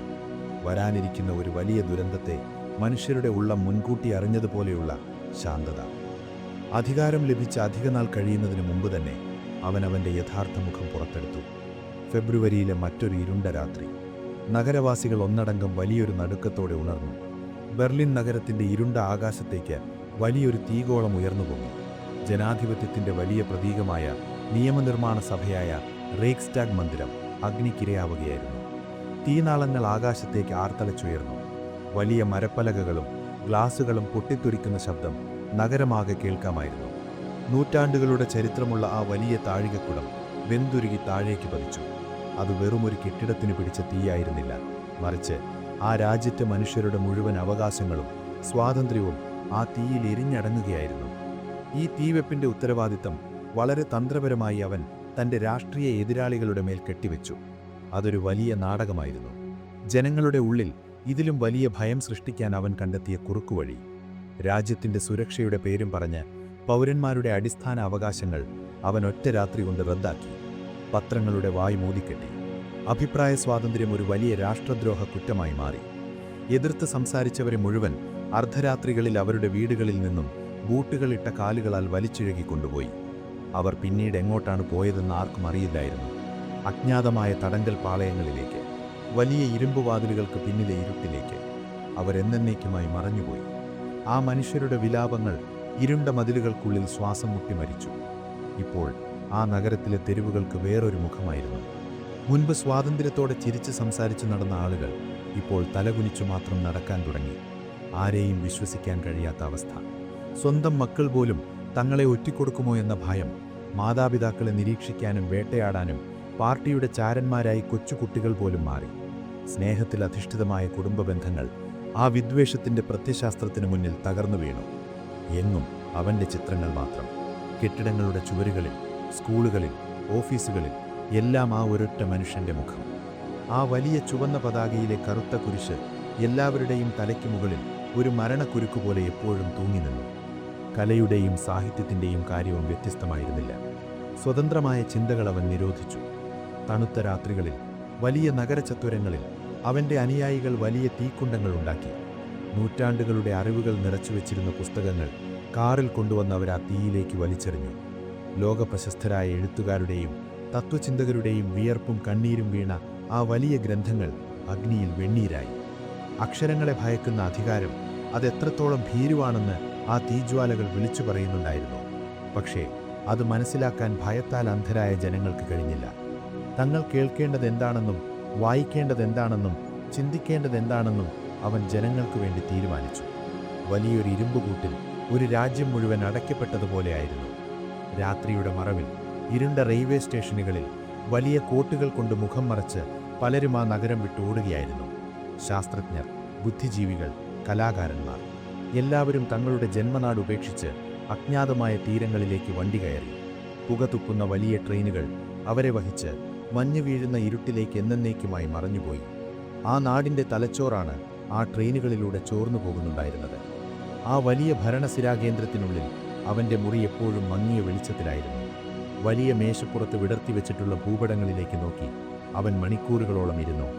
യൂറോപ്പിൻ്റെ അതിർത്തികൾ രേഖപ്പെടുത്തിയ ആ ഭൂപടങ്ങളിൽ അവൻ പുതിയ ചുവന്ന അടയാളങ്ങൾ വരച്ചു ചേർത്തു. തൻ്റെ രാജ്യത്തിൻ്റെ അതിർത്തികൾ കൂടുതൽ വികസിപ്പിക്കണം. ആ ഭൂപടത്തിനു പുറത്തേക്ക് രക്തരൂക്ഷിതമായ വലിയൊരു യുദ്ധത്തിൻ്റെ തയ്യാറെടുപ്പുകൾ അവൻ നിശബ്ദമായി ആരംഭിക്കുകയായിരുന്നു. അവൻ്റെ മുന്നിൽ തലകുനിച്ചു നിൽക്കുന്ന ഉയർന്ന സൈനിക മേധാവികൾ അവൻ പറയുന്നതെല്ലാം അക്ഷരം പ്രതി അനുസരിച്ചു. അവനോട് ചോദ്യങ്ങൾ ചോദിക്കാൻ ആർക്കും ധൈര്യമുണ്ടായിരുന്നില്ല. ആ മുറിയിലെ വലിയ ഘടികാരത്തിൻ്റെ ശബ്ദം മാത്രം ആ നിശബ്ദതയിൽ കൃത്യമായ ഇടവേളകളിൽ മുഴങ്ങിക്കേൾക്കാമായിരുന്നു. ഓരോ സെക്കൻഡും കടന്നുപോകുമ്പോൾ ലോകമൊരു മഹാദുരന്തത്തിലേക്ക് കൂടുതൽ അടുത്തുകൊണ്ടിരിക്കുകയായിരുന്നു. തൻ്റെ അധികാരത്തിൻ്റെ സിംഹാസനം ഉറപ്പിക്കാൻ അവൻ സ്വന്തം കൂട്ടുകാരെപ്പോലും വെറുതെ വിട്ടില്ല. ഒരു ഇരുണ്ട രാത്രിയിൽ തന്നെ അധികാരത്തിൽ കൈപിടിച്ചുയർത്തിയ, തൻ്റെ പ്രസ്ഥാനത്തെ വളർത്തിയ സ്വന്തം അനുയായികളെപ്പോലും അവൻ കൊന്നൊടുക്കി. രക്തം കൊണ്ട് അവൻ തീർത്ത ആ സാമ്രാജ്യത്തിൽ ആർക്കും സ്ഥാനമുണ്ടായിരുന്നില്ല. അവൻ്റെ ഇംഗിതങ്ങൾക്ക് പുറത്ത് വീണ്ടും ഒരു രാത്രി കൂടി വന്നെത്തി. മഞ്ഞുമൂടിയ ആ വലിയ തെരുവുകൾ പൂർണ്ണമായും വിജനമായിരുന്നു. ഗ്യാസ് വിളക്കുകൾക്ക് താഴെ ഇപ്പോൾ മനുഷ്യരില്ല. കനത്ത ആയുധധാരികളായ കറുത്ത കോട്ടണിഞ്ഞ കാവൽക്കാർ മാത്രം ജീവനില്ലാത്ത പ്രതിമകളെപ്പോലെ അവിടെയായി നിൽപ്പുണ്ടായിരുന്നു. അവരുടെ കോട്ടുകൾ ആ തണുത്ത കാറ്റിൽ ചെറുതായി ഇളകുന്നുണ്ട്. ആരുടെയൊക്കെയോ അദൃശ്യമായ സാന്നിധ്യം പോലെ. കാറ്റ് ആ വലിയ കെട്ടിടങ്ങൾക്കിടയിലൂടെ വിസിലടിച്ച് കടന്നുപോയി. ഇടയ്ക്ക് ആ ഭയാനകമായ നിശബ്ദതയെ കീറിമുറിച്ചുകൊണ്ട് എവിടെയോ ഒരു സൈനിക വാഹനം ഇരച്ചുപോകുന്ന ശബ്ദം കേൾക്കാം. ഒരു നിമിഷത്തേക്ക് മാത്രം. പിന്നീട് വീണ്ടും ആ പഴയ ശാന്തത. അതൊരു മരണത്തിൻ്റെ നിശബ്ദതയായിരുന്നു. ഒരു ജനതയുടെ മുഴുവൻ ജീവനും ശബ്ദവും ഊറ്റിയെടുത്തതിനു ശേഷം അവിടെ അവശേഷിച്ച ഭയാനകമായ ശൂന്യത. ജനാധിപത്യം അതിൻ്റെ ശവക്കല്ലറയിൽ ശാശ്വതമായി ഉറങ്ങുമ്പോൾ അധികാരം അതിൻ്റെ ഏറ്റവും വലിയ കിരാതരൂപം പൂണ്ട് ആ ഇരുട്ടിൽ ഉണർന്നിരിക്കുകയായിരുന്നു. ആകാശത്തു നിന്നും അഗ്നിക്കിരയായ ആ വലിയ കെട്ടിടത്തിൻ്റെ ചാരങ്ങൾ മഞ്ഞുതുള്ളികൾക്കൊപ്പം ഒരു നേരിയ പാടുപോലെ ആ കല്ലുപാകിയ തെരുവുകളിലേക്ക് വീണുകൊണ്ടിരുന്നു.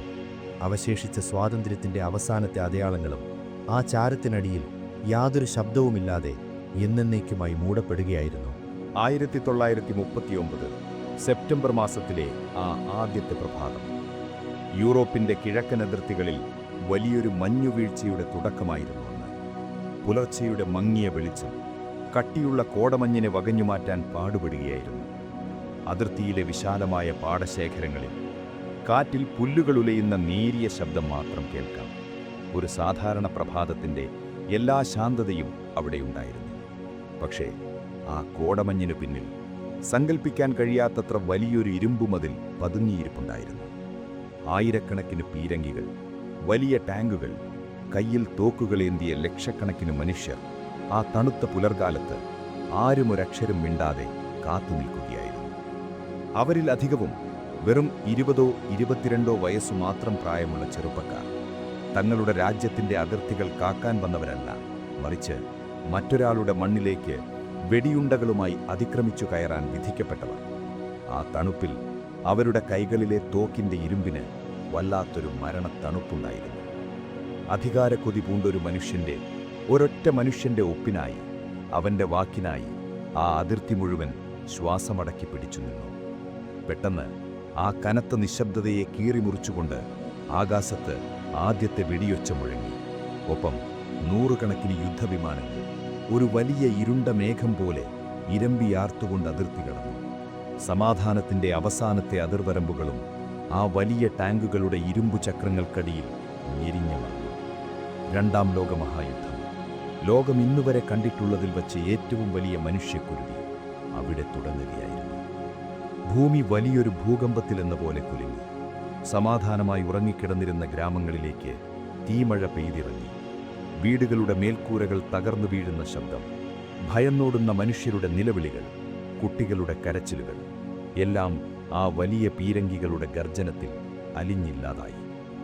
ഒന്നാം ലോക മഹായുദ്ധത്തിലെ ആ പഴയ കിടങ്ങുകളിലെ പോരാട്ടമായിരുന്നില്ല ഇത്. മറിച്ച് ആകാശത്തു നിന്നും ഭൂമിയിൽ നിന്നും ഒരേ സമയം മരണത്തെ വിതയ്ക്കുന്ന അതിക്രൂരമായൊരു പുതിയ യുദ്ധമുറ.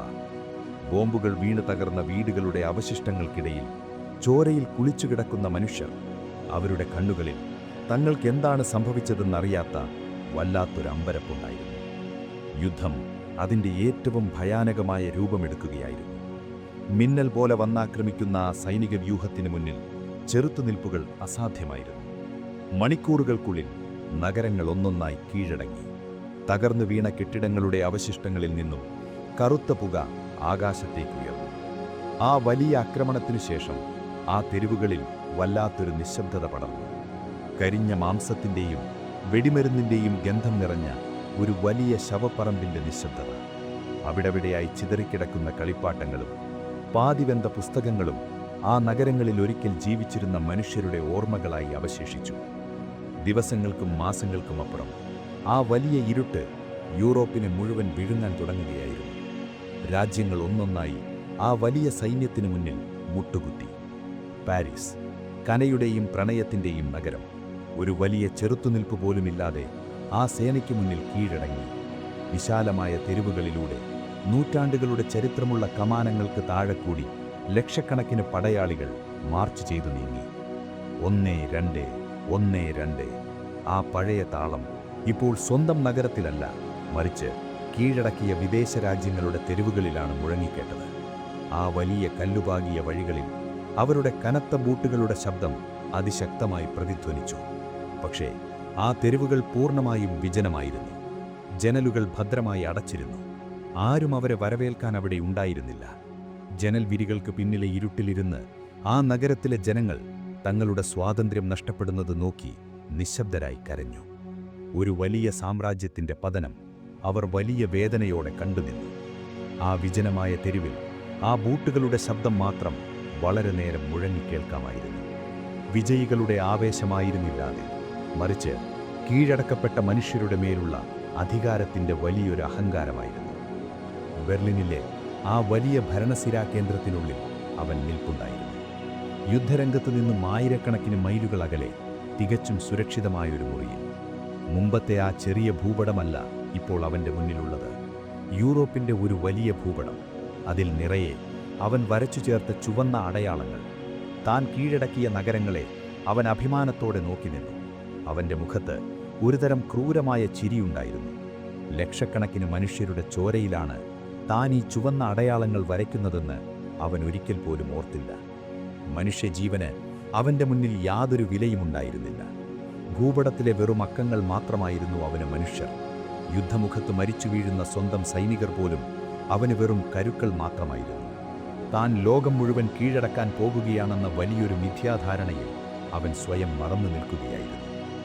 ആ വലിയ മുറിയുടെ ജനലിലൂടെ പുറത്തേക്ക് നോക്കുമ്പോൾ ബെർലിൻ നഗരം സുരക്ഷിതമായി ഉറങ്ങുന്നതുപോലെ തോന്നും.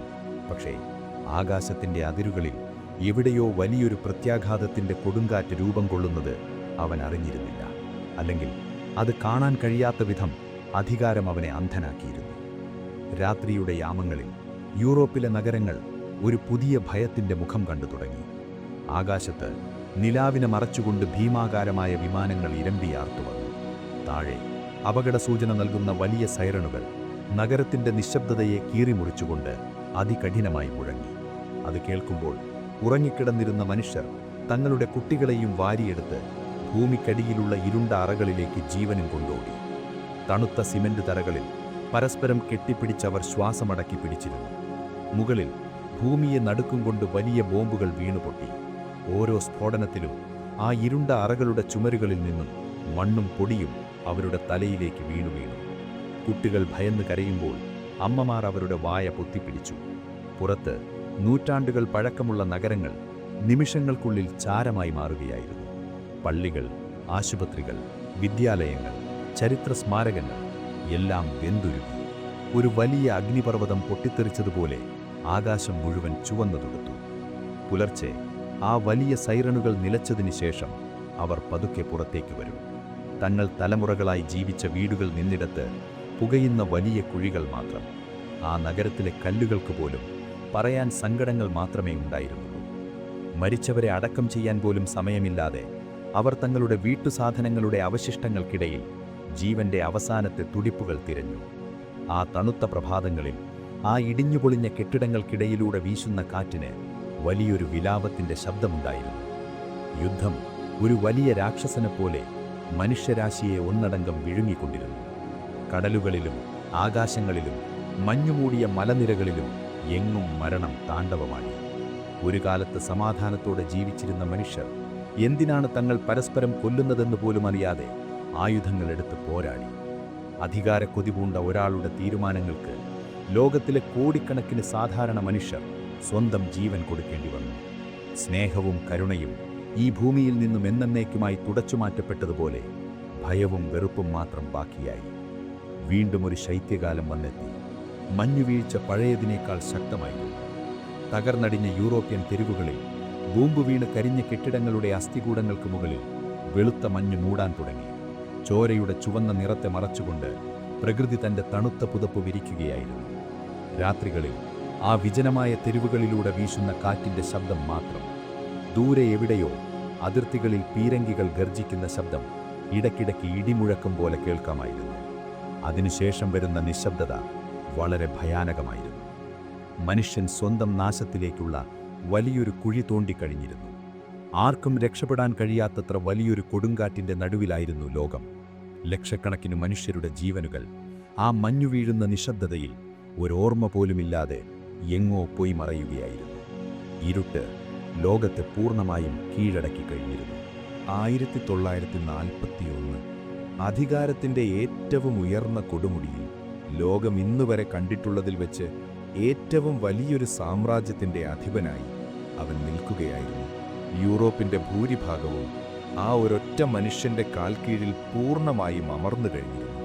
പടിഞ്ഞാറ് അറ്റ്ലാന്റിക് സമുദ്രത്തിന്റെ തീരങ്ങൾ മുതൽ കിഴക്ക് വലിയ നദികൾ വരെ ആ വലിയ ഭൂപടത്തിലെ അതിരുകൾ മുഴുവൻ മായ്ച്ചു മാറ്റപ്പെട്ടിരുന്നു.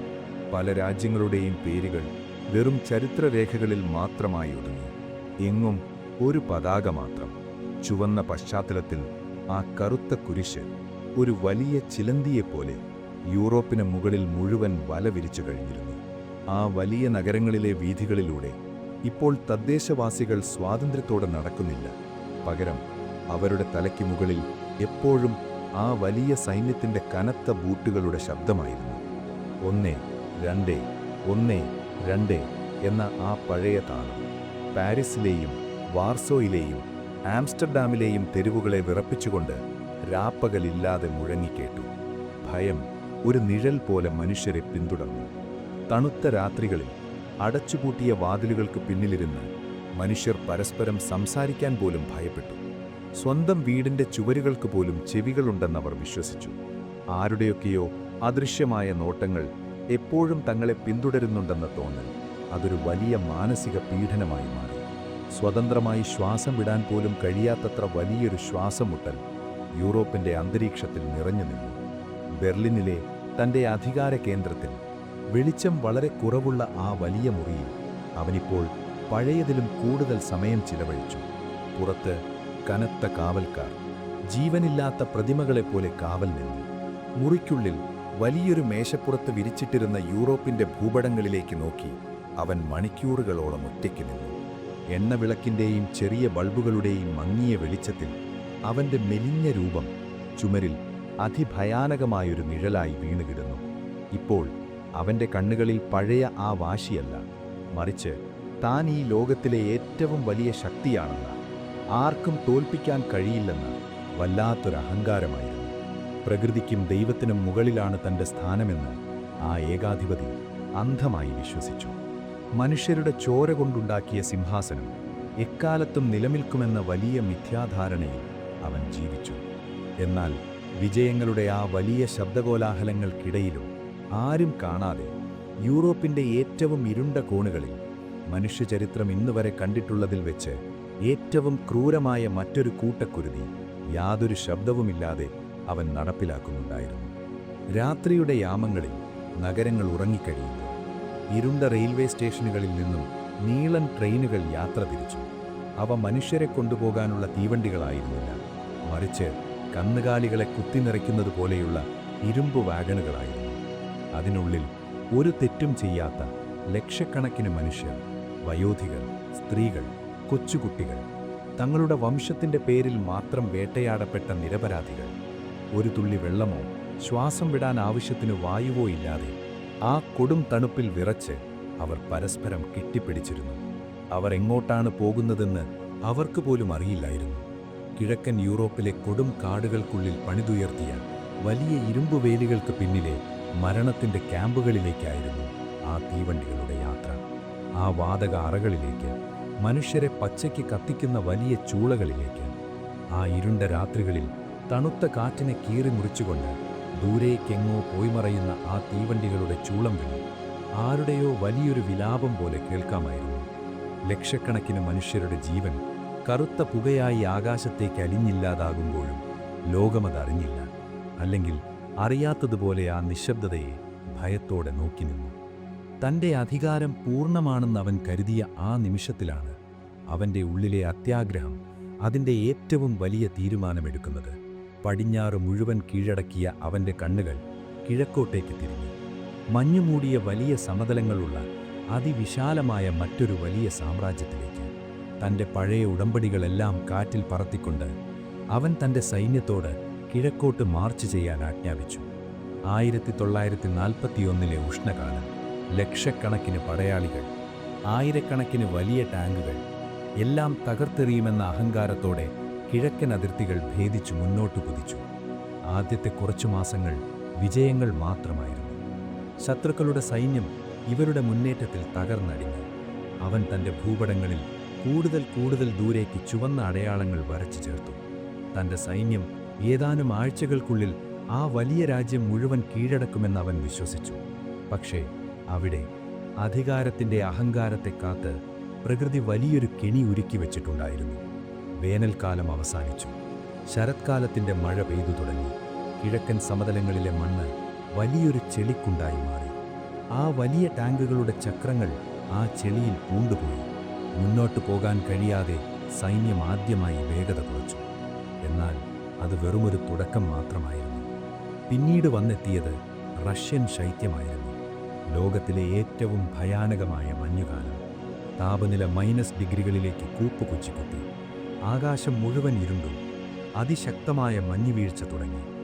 ആ കൊടും തണുപ്പിൽ പ്രകൃതിയുടെ മുന്നിൽ വലിയ ആയുധങ്ങൾക്കും അഹങ്കാരത്തിനും യാതൊരു വിലയുമില്ലെന്നവർ തിരിച്ചറിയുകയായിരുന്നു.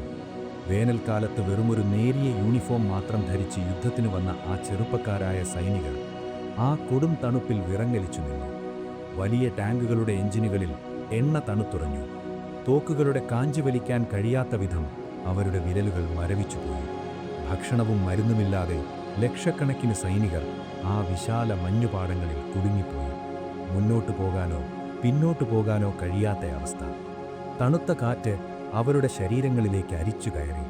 രാത്രികളിൽ തണുപ്പകറ്റാൻ ഒന്നുമില്ലാതെ അവർ പരസ്പരം ചേർന്ന് കിടന്നു. പലരും പിറ്റേന്ന് രാവിലെ ഉണർന്നില്ല. ചോര വാർന്നല്ല, മറിച്ച് തണുത്തുറഞ്ഞ് അവർ പ്രതിമകളെപ്പോലെ മരിച്ചു വീണു. ജീവനുള്ളവർ മരിച്ചവരുടെ വസ്ത്രങ്ങൾ അഴിച്ചെടുത്ത് തങ്ങളുടെ ശരീരത്തെ ചൂടാക്കാൻ ശ്രമിച്ചു. യുദ്ധത്തിൻ്റെ എല്ലാ ഗ്ലാമറും എല്ലാ ആവേശവും ആ വലിയ മഞ്ഞുവീഴ്ചയിൽ എന്നേക്കുമായി മറഞ്ഞുപോയിരുന്നു. ബെർലിനിലെ ആ വലിയ മുറിയിൽ വലിയൊരു തീക്കുണ്ടത്തിന് മുന്നിൽ ചൂടുപറ്റിയിരിക്കുകയായിരുന്നു അവൻ. തൻ്റെ ഭൂപടങ്ങളിലേക്ക് നോക്കി അവൻ തൻ്റെ സൈനിക മേധാവികളോട് കയർത്തു. പിന്മാറാൻ അവൻ തയ്യാറായിരുന്നില്ല. ഒരടി പോലും പിന്നോട്ട് വെക്കരുതെന്ന് അവൻ കർശനമായി ആജ്ഞാപിച്ചു. ഭൂപടങ്ങളിലെ വെറും കടലാസുകളിൽ തണുപ്പില്ലായിരുന്നു, വിശപ്പില്ലായിരുന്നു. അവൻ്റെ മുറിയിലെ തീക്കുണ്ടത്തിൻ്റെ ചൂടിൽ ലക്ഷക്കണക്കിന് മനുഷ്യർ ആ മഞ്ഞിൽ കിടന്ന് പിടയുന്നത് അവന് കാണാൻ കഴിഞ്ഞില്ല. പക്ഷേ ആ മുറിയുടെ ചുവരുകൾക്കുള്ളിൽ ആദ്യമായി ചെറിയ വിള്ളലുകൾ വീഴാൻ തുടങ്ങിയിരുന്നു. അവന്റെ സൈനിക മേധാവികൾ പരസ്പരം നോക്കി. അവരുടെ കണ്ണുകളിൽ ആദ്യമായി ഭയം നിഴലിച്ചു. തങ്ങളുടെ നേതാവിന് യാഥാർത്ഥ്യബോധം നഷ്ടപ്പെട്ടിരിക്കുന്നു എന്ന് അവർ ഉള്ളിൽ ഭയപ്പെട്ടു തുടങ്ങി. തങ്ങളൊരു വലിയ ദുരന്തത്തിലേക്കാണ് പോകുന്നതെന്ന സത്യം ആ വലിയ ഭൂപടങ്ങൾക്കിടയിൽ നിശബ്ദമായി അവർ തിരിച്ചറിയുകയായിരുന്നു. അജേയനെന്നവർ കരുതിയ മനുഷ്യൻ പ്രകൃതിക്ക് മുന്നിൽ പരാജയപ്പെടുന്നത് അവർ കണ്ടു. കിഴക്കൻ അതിർത്തികളിൽ വെളുത്ത മഞ്ഞ് ഇപ്പോഴും പെയ്യുന്നുണ്ടായിരുന്നു. മരിച്ചു വീണ ആയിരക്കണക്കിന് മനുഷ്യരുടെ ശരീരങ്ങൾക്ക് മുകളിൽ പ്രകൃതി യാതൊരു പക്ഷഭേദവുമില്ലാതെ മഞ്ഞ് വിരിച്ചു. എങ്ങും ഒരു വലിയ ശ്മശാനത്തിൻ്റെ ഭയാനകമായ ശാന്തത. കാറ്റ് വീശുമ്പോഴുള്ള വലിയ ശബ്ദമല്ലാതെ ഒരു തോക്കിൻ്റെ ശബ്ദം പോലുമില്ല. എല്ലാം മറഞ്ഞുപോയിരുന്നു. അധികാരത്തിൻ്റെ ഏറ്റവും വലിയ കൊടുമുടിയിൽ നിന്ന് പതനത്തിലേക്കുള്ള വലിയൊരു വീഴ്ചയുടെ തുടക്കം ആ മഞ്ഞുമൂടിയ നിശബ്ദതയിൽ കുറിക്കപ്പെടുകയായിരുന്നു. ആർത്തളച്ചു വരുന്ന വലിയൊരു കൊടുങ്കാറ്റിന് മുന്നോടിയായുള്ള, എല്ലാം തകർത്തെറിയാൻ പോകുന്ന വിനാശത്തിൻ്റെ അതിഭയാനകമായ നിശബ്ദത. മരവിപ്പിക്കുന്ന തണുപ്പുള്ള മറ്റൊരു ശൈത്യകാലം കൂടി യൂറോപ്പിനെ തേടിയെത്തി. പക്ഷേ ഇത്തവണ ആ തണുപ്പ് പ്രകൃതിയുടെ മാത്രമായിരുന്നില്ല, മറിച്ച് അഹങ്കാരത്തിൻ്റെ കൊടുമുടിയിൽ നിന്നിരുന്ന ഒരു വലിയ സാമ്രാജ്യത്തിൻ്റെ മരണത്തണുപ്പായിരുന്നു അത്. ബെർലിൻ നഗരത്തിൻ്റെ തെരുവുകൾ, മുമ്പ് ആവേശത്തോടെ ജനങ്ങൾ തടിച്ചുകൂടിയിരുന്ന ആ വലിയ വീഥികൾ ഇപ്പോൾ ഭയാനകമാം വിധം ശൂന്യമാണ്. ഭീമാകാരമായ കൊട്ടാരങ്ങളുടെയും ഭരണസിരാ കേന്ദ്രങ്ങളുടെയും ചുവരുകളിൽ വലിയ വിള്ളലുകൾ വീണു തുടങ്ങിയിരിക്കുന്നു. കാറ്റ് തകർന്ന ജനൽ ചില്ലുകൾക്കിടയിലൂടെ ഒരു വലിയ നിലവിളി പോലെ വിസിലടിച്ച് കടന്നുപോയി. ആ ഒഴിഞ്ഞ തെരുവുകളിലൂടെ കീറിയ കോട്ടുകളിട്ട ചില രൂപങ്ങൾ തങ്ങളുടെ സ്വന്തം നിഴലുകളെപ്പോലും ഭയന്ന് അതിവേഗം നടന്നു മാറുന്നുണ്ടായിരുന്നു. മുമ്പ് അതേ തെരുവുകളിൽ തവിട്ട് നിറമുള്ള കുപ്പായങ്ങളിട്ട് തീപ്പന്തങ്ങളുമായി മാർച്ച് ചെയ്തിരുന്നവരുടെ കണ്ണുകളിലെ ആ അഹങ്കാരമോ വംശീയതയുടെ ലഹരിയോ ഇപ്പോൾ അവിടെ ഉണ്ടായിരുന്നില്ല. പകരം വരാനിരിക്കുന്ന വലിയൊരു ദുരന്തത്തിൻ്റെ വല്ലാത്തൊരു ഭയം മാത്രം ആ മനുഷ്യരുടെ മുഖത്ത് തളം കെട്ടി നിന്നിരുന്നു. അധികാരത്തിൻ്റെ ആ വലിയ കോട്ടയ്ക്കുള്ളിൽ സൂര്യപ്രകാശം കടന്നു ചെല്ലാത്ത ഭൂമിക്കടിയിലുള്ള സുരക്ഷിതമായ അറകൾക്കുള്ളിലേക്ക് അവൻ തൻ്റെ താമസം മാറ്റാൻ തുടങ്ങിയിരുന്നു.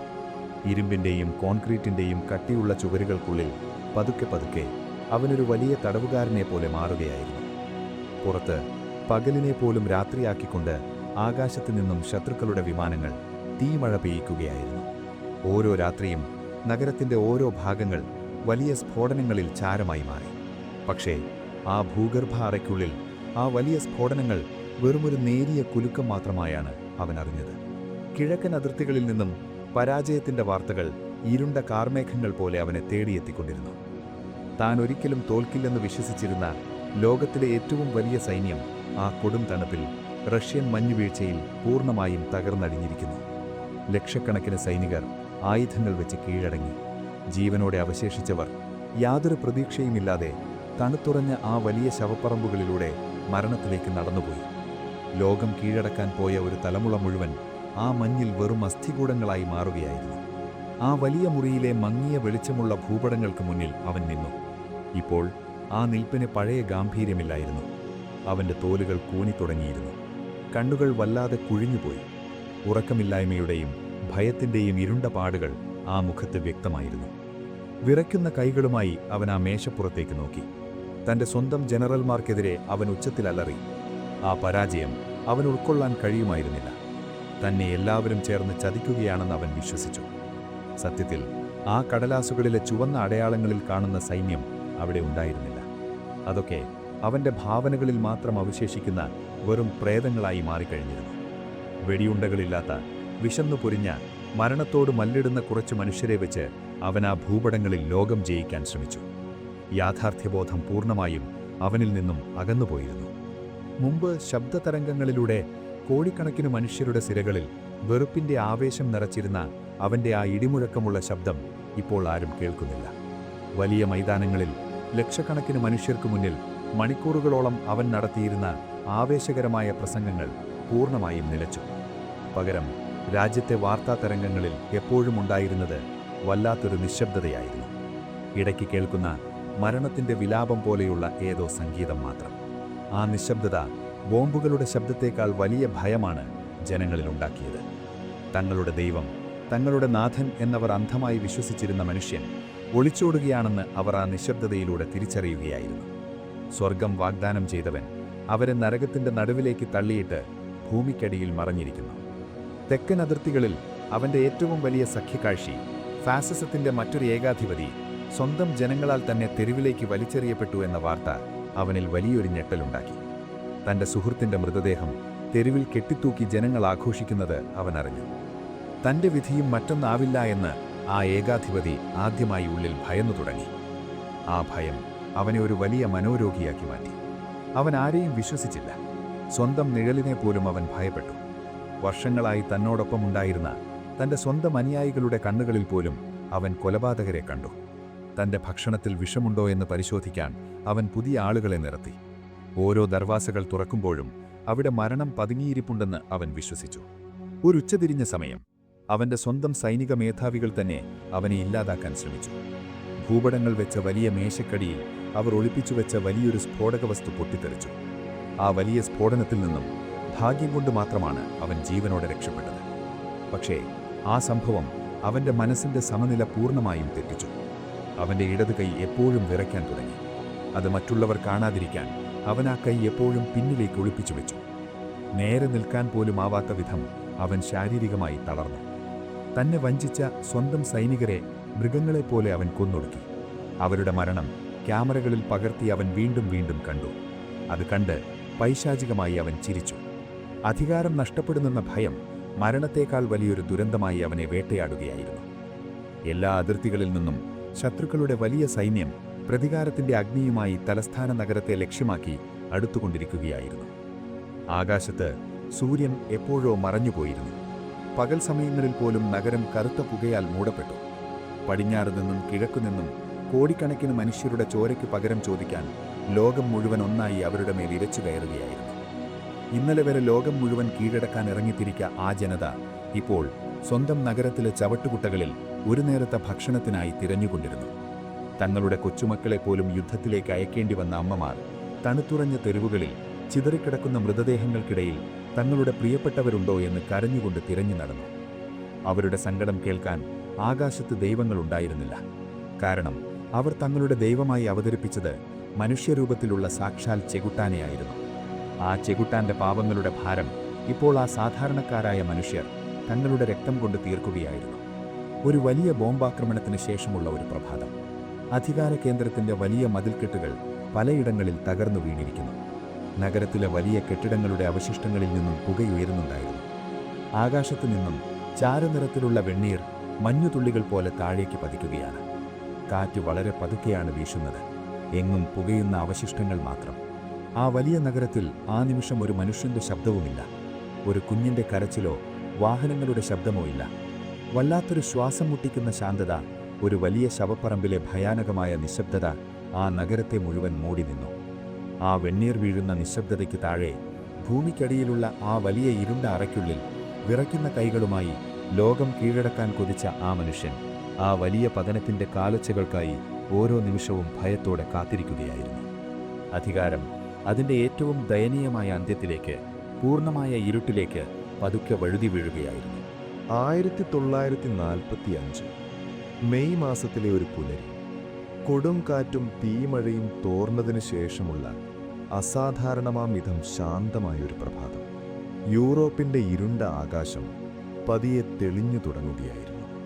വർഷങ്ങളായി സൂര്യപ്രകാശത്തെ തടഞ്ഞു നിർത്തിയിരുന്ന വെടിമരുന്നിന്റെയും കരിഞ്ഞ കെട്ടിടങ്ങളുടെയും കറുത്ത പുകമറകൾ പതുക്കെ പതുക്കെ കാറ്റിൽ വകഞ്ഞു മാറ്റപ്പെട്ടു. കരിഞ്ഞടിഞ്ഞ ആ വലിയ നഗരങ്ങൾക്ക് മുകളിലേക്ക് കാലങ്ങൾക്ക് ശേഷം സൂര്യൻ തന്റെ വിളറിയ വെളിച്ചം വീശി. ആ നേരിയ വെളിച്ചത്തിൽ ലോകം കണ്ടത് മനുഷ്യചരിത്രത്തിലെ ഏറ്റവും ഭയാനകമായ, ഏറ്റവും വലിയൊരു ശവപ്പറമ്പിനെയായിരുന്നു. 5 വർഷങ്ങളായി രാപകലില്ലാതെ ആ തിരുവുകളെ വിറപ്പിച്ചിരുന്ന വലിയ പീരങ്കികളുടെ കാതടപ്പിക്കുന്ന ശബ്ദം പൂർണ്ണമായും നിലച്ചിരിക്കുന്നു. വിമാനങ്ങൾ ആകാശത്ത് ബോംബുകൾ വർഷിക്കുന്നത് അവസാനിച്ചിരിക്കുന്നു. ഒരുപക്ഷേ ആ തലമുറയിലെ മനുഷ്യർ ആദ്യമായി കേൾക്കുന്ന അത്രമേൽ വലിയൊരു നിശബ്ദതയായിരുന്നു അത്. കാതുകളിൽ എപ്പോഴും മുഴങ്ങിയിരുന്ന മരണത്തിന്റെ സൈറണുകളില്ലാത്ത ഒരു പകൽ. ആ ശൂന്യത അവർക്ക് പെട്ടെന്ന് ഉൾക്കൊള്ളാൻ കഴിയുന്നതിലും അപ്പുറമായിരുന്നു. തകർന്നടിഞ്ഞ വലിയ കെട്ടിടങ്ങളുടെ അവശിഷ്ടങ്ങൾക്കിടയിലെ ഇടുങ്ങിയതും ഇരുണ്ടതുമായ നിലവറകളിൽ നിന്നും കട്ടിയുള്ള കോൺക്രീറ്റ് പാളികൾ മാറ്റി അവർ പതുക്കെ പുറത്തേക്ക് വന്നു. വെളിച്ചം കണ്ടിട്ട് മാസങ്ങളായ പൊടിയും ചാരവും മൂടിയ വിളറിയ മുഖങ്ങൾ, എല്ലും തോലുമായ ശരീരങ്ങൾ. സ്വന്തം നഗരം തിരിച്ചറിയാൻ കഴിയാത്ത വിധം ഒരു ചാര കൂമ്പാരമായി മാറിയത് ആ മനുഷ്യർ അവിശ്വസനീയതയോടെ നോക്കി നിന്നു. അവരുടെ ചുറ്റും ഒരു കാലത്ത് അവർ സ്നേഹിച്ചിരുന്നവരുടെ ചിതറിക്കിടക്കുന്ന ഓർമ്മകൾ. എന്നാൽ ആ അമ്മമാരുടെയോ കുട്ടികളുടെയോ കണ്ണുകളിൽ ഒരു തുള്ളി കണ്ണുനീർ പോലുമില്ലായിരുന്നു. കരയാൻ പോലുമുള്ള ശേഷി, വികാരങ്ങൾ പ്രകടിപ്പിക്കാനുള്ള കഴിവ്, ആ മഹാദുരന്തം അവരിൽ നിന്നും എന്നേക്കുമായി കവർന്നെടുത്തിരുന്നു. എല്ലാം നഷ്ടപ്പെട്ടവന്റെ തികഞ്ഞ മരവിപ്പ് മാത്രം ആ മുഖങ്ങളിൽ വലിയൊരു ശൂന്യതയായി തളം കെട്ടി നിന്നു. നഗരത്തിന്റെ ഹൃദയഭാഗത്ത് ആ വലിയ അധികാര സിരാകേന്ദ്രം, ഒരു കാലത്ത് ലോകത്തിന്റെ പകുതിയും ഭരിച്ചിരുന്ന ആ ഭീമാകാരമായ മന്ദിരം ഇപ്പോൾ വെറുമൊരു കൽക്കൂമ്പാരമാണ്. അതിന് താഴെ ആ 50 അടി താഴ്ചയിലുള്ള ഭൂഗർഭ അറയിൽ വലിയ ഇരുമ്പു വാതിലുകൾ മലർക്കെ തുറന്നു കിടപ്പുണ്ടായിരുന്നു. അധികാരത്തിന്റെ അഹങ്കാരവുമായി ലോകത്തെ മുഴുവൻ വിറപ്പിച്ചവൻ അവിടെ ഒരു വലിയ അന്ധകാരമായി, ഒരു പിടി ചാരമായി മാറിയിരിക്കുന്നു. ആ മുറിയിലെ വലിയ മേശപ്പുറത്ത് അവൻ അവസാനമായി വരച്ചുവെച്ച യൂറോപ്പിന്റെ ആ ഭൂപടം അനാഥമായി കിടപ്പുണ്ടായിരുന്നു. അതിലെ ചുവന്ന അടയാളങ്ങൾ വെറും വ്യർത്ഥമായ കുറച്ചു വരകൾ മാത്രമാണെന്ന് കാലം തെളിയിച്ചു. പുറത്തുനിന്നും വന്ന കാറ്റിൽ ആ ഭൂപടം മേശപ്പുറത്തുനിന്നും താഴേക്ക് വീണു. ആ ഇരുണ്ട അറയിലെ പൊടി നിറഞ്ഞ തറയിൽ, ആരുമില്ലാത്ത ആ ശൂന്യതയിൽ, ചരിത്രത്തിലെ ഏറ്റവും വലിയൊരു അഹങ്കാരം വെറുമൊരു കടലാസു കഷ്ണമായി പാറി നടന്നു. എന്നാൽ ആ തലസ്ഥാന നഗരത്തിന്റെ തകർച്ചകൾക്കപ്പുറം, കിഴക്കൻ അതിർത്തികളിലെ കൊടും കാടുകൾക്കുള്ളിൽ ലോകം മറ്റൊരു പൈശാചികമായ സത്യം കണ്ടെത്തുകയായിരുന്നു. വർഷങ്ങളായി മരങ്ങൾക്കിടയിൽ വളരെ രഹസ്യമായി പണിതുയർത്തിയ ഭീമാകാരമായ ഇരുമ്പു വേലികൾക്ക് പിന്നിലെ മരണത്തിന്റെ തടങ്കൽ പാളയങ്ങൾ, പുറം ലോകം ഇന്നുവരെ അറിഞ്ഞിട്ടില്ലാത്ത അതിക്രൂരമായ കൂട്ടക്കുരുതികളുടെ കേന്ദ്രങ്ങൾ. അവയുടെ വാതിലുകൾ ലോകത്തിനു മുന്നിൽ തുറക്കപ്പെട്ടു. അവിടെ വാതകാറകളിലെ കറുത്ത പുക ഇപ്പോൾ നിലച്ചിരുന്നു. വലിയ തീച്ചൂളകളിലെ അഗ്നി അണഞ്ഞിരിക്കുന്നു. സ്വാതന്ത്ര്യം ലഭിച്ചുവെന്നറിഞ്ഞപ്പോൾ അവശേഷിച്ച ആ മനുഷ്യർ ജീവനുള്ള അസ്ഥികൂടങ്ങളെപ്പോലെ ആ തുറക്കപ്പെട്ട വലിയ ഇരുമ്പു വാതിലുകൾക്ക് മുന്നിൽ തറഞ്ഞു നിന്നു. അവരുടെ കാലുകളിൽ നിൽക്കാൻ പോലും അവർക്ക് ശേഷിയുണ്ടായിരുന്നില്ല. ആ ക്യാമ്പുകളുടെ മുറ്റത്ത് കുന്നുകൂടിക്കിടക്കുന്ന 10,000-കണക്കിന് ചെരുപ്പുകൾ, കൊച്ചുകുട്ടികളുടെ കളിപ്പാട്ടങ്ങൾ, മുറിച്ചെടുത്ത മനുഷ്യരുടെ മുടികളുടെ വലിയ കൂമ്പാരങ്ങൾ. അവിടെ ശ്വാസം മുട്ടി മരിച്ചു വീണ ലക്ഷക്കണക്കിന് മനുഷ്യരുടെ നിശബ്ദരായ സാക്ഷികളായി അവ അവശേഷിച്ചു. ആ മരവിച്ച കണ്ണുകളിൽ തിരികെ നൽകാൻ കഴിയാത്ത വിധം നഷ്ടപ്പെട്ട തങ്ങളുടെ പ്രിയപ്പെട്ടവരുടെ ഒടുങ്ങാത്ത വിലാപമുണ്ടായിരുന്നു. അത്രമേൽ നിശബ്ദവും ദയനീയവുമായിരുന്നു ആ കാഴ്ച. അത് കണ്ട സൈനികരുടെ പോലും കണ്ണുകൾ നിറഞ്ഞുപോയി. മനുഷ്യൻ മനുഷ്യനോട് ചെയ്ത ക്രൂരതയുടെ ഏറ്റവും ഭയാനകമായ അടയാളം ആ കാടുകൾക്കുള്ളിൽ ഒരു മാറാത്ത വടുവായി അവശേഷിച്ചു. മുൻപ് കാറ്റിൽ അഹങ്കാരത്തോടെ പാറിപ്പറന്നിരുന്ന ആ വലിയ ചുവന്ന പതാകകൾ, കറുത്ത കുരിശടയാളമുള്ള ആ വിദ്വേഷത്തിന്റെ ചിഹ്നങ്ങൾ ഇപ്പോൾ യൂറോപ്പിലെ തെരുവുകളിലെ ചെളിയിൽ പൂണ്ടുകിടക്കുകയായിരുന്നു. വിജയികളായ ശത്രു സൈനികരുടെ ബൂട്ടുകൾക്കടിയിൽ അവ വെറും കീറത്തുണികളായി അഴുക്കുപുരണ്ടി ഞെരിഞ്ഞമർന്നു. അധികാരത്തിൻ്റെയും വംശീയതയുടെയും ആ വലിയ തിളക്കം പ്രകൃതിയുടെ ചവറ്റുകൊട്ടയിലേക്ക് നിഷ്കരുണം വലിച്ചെറിയപ്പെട്ടിരിക്കുന്നു. ഒരാളുടെ ആർത്തിയെയും വിദ്വേഷത്തെയും വലിയൊരു പ്രസ്ഥാനമായി കൊണ്ടാടിയ ഒരു രാജ്യത്തെ ജനത തങ്ങളുടെ തെറ്റുകളുടെ അതിഭീമമായ ഭാരം പേറെ ലോകത്തിനു മുന്നിൽ തലകുനിച്ചു നിൽക്കുകയായിരുന്നു. യൂറോപ്പിലെ വലിയ നദികൾ, റൈൻ നദിയും സ്പ്രീ നദിയും, ചോരയുടെയും ചാരത്തിൻ്റെയും കറകലർന്ന ഇരുണ്ട വെള്ളവുമായി യാതൊരു ശബ്ദവുമില്ലാതെ ശാന്തമായി ഒഴുകിക്കൊണ്ടിരിക്കുന്നു. അവയുടെ ആഴങ്ങളിൽ എത്രയോ ആയുധങ്ങളും പതാകകളും മനുഷ്യരുടെ തകർന്ന സ്വപ്നങ്ങളും നിശബ്ദമായി ഉറങ്ങുന്നുണ്ടായിരുന്നു. മരങ്ങൾക്കിടയിലെ കരിഞ്ഞ മരങ്ങളിൽ പുതിയ പച്ചിലകൾ വീണ്ടും തളിർക്കാൻ തുടങ്ങിയിരുന്നു. പ്രകൃതി മനുഷ്യന്റെ ഭ്രാന്തുകൾക്ക് കാത്തുനിൽക്കാതെ തൻ്റെ പഴയ താളത്തിലേക്ക് മടങ്ങുകയായിരുന്നു. മനുഷ്യൻ എത്ര വലിയ വിനാശം സൃഷ്ടിച്ചാലും കാലവും പ്രകൃതിയും ആ മുറിവുകളെ പതുക്കെ പതുക്കെ ഉണക്കുമെന്ന വലിയ സത്യം ആ ഒഴുകുന്ന നദികൾ ലോകത്തെ ഓർമ്മിപ്പിച്ചു. പക്ഷേ ഉണങ്ങാത്ത വലിയ മുറിവുകൾ അവശേഷിച്ചത് ജീവിച്ചിരിക്കുന്ന ആ മനുഷ്യരുടെ ഹൃദയങ്ങളിൽ മാത്രമായിരുന്നു. നഗരത്തിലെ ഒഴിഞ്ഞ തെരുവുകളിലൂടെ മരവിപ്പിക്കുന്ന ആ തണുത്ത കാറ്റ് ഇപ്പോഴും വീശുന്നുണ്ട്. പക്ഷേ ആ കാറ്റിനിപ്പോൾ വെടിമരുന്നിൻ്റെയോ ചോരയുടെയോ ഗന്ധമില്ല. വലിയൊരു കൊടുങ്കാറ്റിനു ശേഷമുള്ള പുകയുന്ന അവശിഷ്ടങ്ങളുടെ മണമാണ്. പണ്ട് ആയിരക്കണക്കിന് സൈനികർ ഒരേ താളത്തിൽ മാർച്ച് ചെയ്തു പോയിരുന്ന ആ വലിയ വഴികളിൽ ഇപ്പോൾ വിറയ്ക്കുന്ന കാലുകളോടെ ഭക്ഷണത്തിനു വേണ്ടി അലയുന്ന അനാഥരായ സാധാരണക്കാർ മാത്രമാണുള്ളത്. ദൂരെ എവിടെയോ ബോംബാക്രമണത്തിൽ പാതി തകർന്നു വീണ ഒരു പഴയ പള്ളിയുടെ മണി വർഷങ്ങൾക്ക് ശേഷം കാറ്റിലാടി വളരെ പതുക്കെ മുഴങ്ങാൻ തുടങ്ങി. ആ നേരിയ ശബ്ദം തകർന്നടിഞ്ഞ ആ കൽച്ചുവരുകളിൽ തട്ടി നഗരമാകെ പ്രതിധ്വനിച്ചു. അതൊരു വിജയത്തിൻ്റെ നാദമായിരുന്നില്ല, സമാധാനത്തിൻ്റെ ഗീതവുമായിരുന്നില്ല.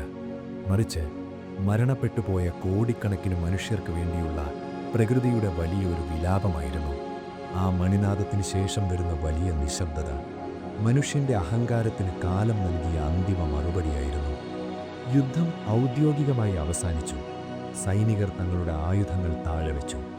ഭരണാധികാരികൾ സമാധാന ഉടമ്പടികളിൽ ഒപ്പുവെച്ചു. ലോക ഭൂപടങ്ങളിലെ അതിർത്തികൾ വീണ്ടും തിരുത്തിയെഴുതപ്പെട്ടു. പക്ഷേ മനുഷ്യരുടെ മനസ്സുകളിലെ യുദ്ധം അവസാനിക്കാൻ പിന്നെയും ദശാബ്ദങ്ങൾ വേണ്ടിവന്നു. അയൽഭാരനെ ഭയപ്പെടുന്ന അവസ്ഥ, വിശ്വാസവും സ്നേഹവും പൂർണ്ണമായും നഷ്ടപ്പെട്ട ഒരു തലമുറ, തങ്ങളുടെ പിതാക്കന്മാർ ചെയ്ത വലിയ തെറ്റുകളുടെ ഭാരം ഒരു നാണക്കേടായി പേറാൻ വിധിക്കപ്പെട്ട പുതിയ തലമുറ. ആ രാജ്യത്തിൻ്റെ വലിയ ശാപമായി അത് വർഷങ്ങളോളം തുടർന്നു.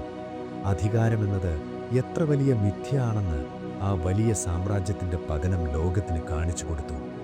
ലളിതമായ വാക്കുകൾ കൊണ്ടും ഭയം കൊണ്ടും കോടിക്കണക്കിന് മനുഷ്യരെ വിഡ്ഢികളാക്കി വെറുപ്പ് വിതച്ച് ചോര കൊയ്ത്ത ഒരു മനുഷ്യൻ്റെ അന്ത്യം അത്രമേൽ ദയനീയമായിരുന്നു. വിയന്നയിലെ തിരുവുകളിൽ അലഞ്ഞ ഒരു പഴയ ചിത്രകാരൻ്റെ സ്വന്തം ശവക്കുഴി തൊണ്ടാൻ ലോകത്തെ മുഴുവൻ കൂട്ടുപിടിച്ച ഒരു മനോരോഗിയുടെ അതിഭയാനകമായ ആഗ്രഹങ്ങൾക്ക് ഈ ഭൂമി അതിഭീമമായ വില നൽകേണ്ടി വന്നു. ഏതാണ്ട് 60 കോടി ജീവനുകൾ. അവരുടെ രക്തം കൊണ്ടെഴുതിയ ആ ചരിത്രം ഒരു വലിയ കണ്ണീർപ്പാടായി യൂറോപ്പിൻ്റെ നെഞ്ചിൽ എക്കാലവും അവശേഷിക്കും. ഇന്ന് പതിറ്റാണ്ടുകൾക്കിപ്പുറം ആ നഗരങ്ങൾ വീണ്ടും പടുത്തുയർത്തപ്പെട്ടിരിക്കുന്നു. തകർന്നടിഞ്ഞ വലിയ കെട്ടിടങ്ങൾ നിന്നിടത്ത് പുതിയ ഗോപുരങ്ങൾ ഉയർന്നിരിക്കുന്നു. പുതിയ തലമുറകൾ ആ തെരുവുകളിലൂടെ സമാധാനത്തോടെയും ചിരിച്ചുകൊണ്ടും നടക്കുന്നുണ്ട്.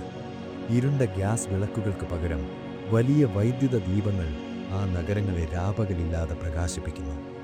എങ്കിലും ഇന്നും കൊടും തണുപ്പുള്ള വിന്റർ രാത്രികളിൽ ആ പഴയ യൂറോപ്യൻ തെരുവുകളിലൂടെ ഒറ്റയ്ക്ക് നടക്കുമ്പോൾ ഒരു നിമിഷം ആ പഴയ നിശബ്ദത നമ്മെ വീണ്ടും തേടിയെത്തും. എങ്ങോ പോയി മറയുന്ന എല്ലിലേക്ക് അരിച്ചു കയറുന്ന മരവിപ്പിക്കുന്ന കാറ്റിൻ്റെ നേരിയ ശബ്ദത്തിനൊപ്പം അദൃശ്യരായ കോടിക്കണക്കിന് മനുഷ്യരുടെ തേങ്ങലുകൾ നമുക്ക് അനുഭവിക്കാൻ കഴിയും. ദൂരെ കല്ലുപാകിയ ആ പഴയ വഴികളിലൂടെ ആ കനത്ത ബൂട്ടുകളുടെ ശബ്ദം നേർത്തു വന്ന് ഇരുട്ടിലേക്ക് അലിഞ്ഞില്ലാതാകുന്നത് നമ്മെ ഇപ്പോഴും ഓർമ്മിപ്പിക്കുന്നുണ്ട്. അധികാരം വരും, അധികാരങ്ങൾ വീഴും, വലിയ സാമ്രാജ്യങ്ങൾ കാലത്തിൻ്റെ കുത്തൊഴുക്കിൽ മണ്ണടിയും. പക്ഷേ മനുഷ്യൻ മനുഷ്യനോട് ചെയ്ത ക്രൂരതയുടെ ആ ഇരുണ്ട അധ്യായങ്ങൾ കാലം എത്ര കഴിഞ്ഞാലും ഈ തെരുവുകളിലെ തണുത്ത കാറ്റിൽ മായാതെ കിടക്കും. അതൊരു ചരിത്രമല്ല, മറിച്ച് നാളത്തേക്കുള്ള ഒരു വലിയ താക്കീതാണ്. കാരണം ആ വലിയ ഇരുട്ട് പൂർണ്ണമായും മാഞ്ഞിട്ടില്ല. അതിപ്പോഴും മനുഷ്യ മനസ്സുകളുടെ ഏതോ കോണിൽ അദൃശ്യമായി പതുങ്ങിയിരിപ്പുണ്ട്. മറ്റൊരു രൂപത്തിൽ, മറ്റൊരു പേരിൽ വീണ്ടും ഉണർന്നെഴുന്നേൽക്കാൻ. അതിനാൽ ചരിത്രത്തിൻ്റെ ഈ വലിയ നിശബ്ദത നാം കേൾക്കാതെ പോകരുത്. അത് നമ്മോട് സംസാരിച്ചുകൊണ്ടേയിരിക്കും. ഓർമ്മിക്കുക, ഈ ഓർമ്മകൾ മാത്രമാണ് ഭയത്തിലേക്ക് വീഴാതിരിക്കാനുള്ള നാളെയുടെ ഏക വെളിച്ചം. ഇവിടെ ഈ വലിയ ശൂന്യതയിൽ, ഈ തണുത്ത നിശബ്ദതയിൽ, ചോരയുടെയും അധികാരത്തിൻ്റെയും ആ പഴയ കഥ ചരിത്രത്തിലേക്ക് പൂർണ്ണമായും അലിഞ്ഞു ചേരുകയാണ്. ചരിത്രത്തിൻ്റെ ഇരുണ്ട ഏടുകൾ നമ്മൾ മറിച്ചു കഴിഞ്ഞിരിക്കുന്നു. രാത്രിക്കിപ്പോൾ വല്ലാത്തൊരു ശാന്തതയുണ്ട്. ഭൂതകാലത്തിൻ്റെ കൊടുംകാറ്റുകളും മനുഷ്യൻ്റെ വലിയ അഹങ്കാരങ്ങളും കാലത്തിൻ്റെ നിശബ്ദതയിൽ അലിഞ്ഞില്ലാതായിരിക്കുന്നു. ഇനി കേട്ട കഥകളുടെ ഭാരമെല്ലാം ആ പഴയ തെരുവുകളിലെ ഇരുട്ടിൽ തന്നെ ഉപേക്ഷിക്കുക. നാളെയെക്കുറിച്ചുള്ള യാതൊരു ആകുലതകളും ഇപ്പോൾ നിങ്ങളെ അലട്ടാതിരിക്കട്ടെ. നിങ്ങളുടെ ഉള്ളിലെ സമാധാനത്തെ ഒന്നും ശല്യം ചെയ്യാതിരിക്കട്ടെ. വലിയൊരു ലോകത്തിൻ്റെ ബഹളങ്ങളിൽ നിന്നകലെ നിങ്ങൾക്ക് മാത്രമുള്ള ഈ ശാന്തതയിലേക്ക് പതുക്കെ വഴുതി വീഴുക. ഇനി പതുക്കെ കണ്ണുകൾ അടയ്ക്കുക. നാളെയുടെ പുതിയ വെളിച്ചത്തിനായി യാതൊരു ഭാരവുമില്ലാതെ സമാധാനത്തോടെ ഉറങ്ങുക. ഏവർക്കും സ്നേഹം നിറഞ്ഞൊരു ശുഭരാത്രി. നന്നായി ഉറങ്ങുക. ഇനിയൊരു യാത്രയിൽ മറ്റൊരു കഥയുമായി നമുക്ക് വീണ്ടും കാണാം. പൂർണ്ണമായ ശാന്തതയോടെ വിട.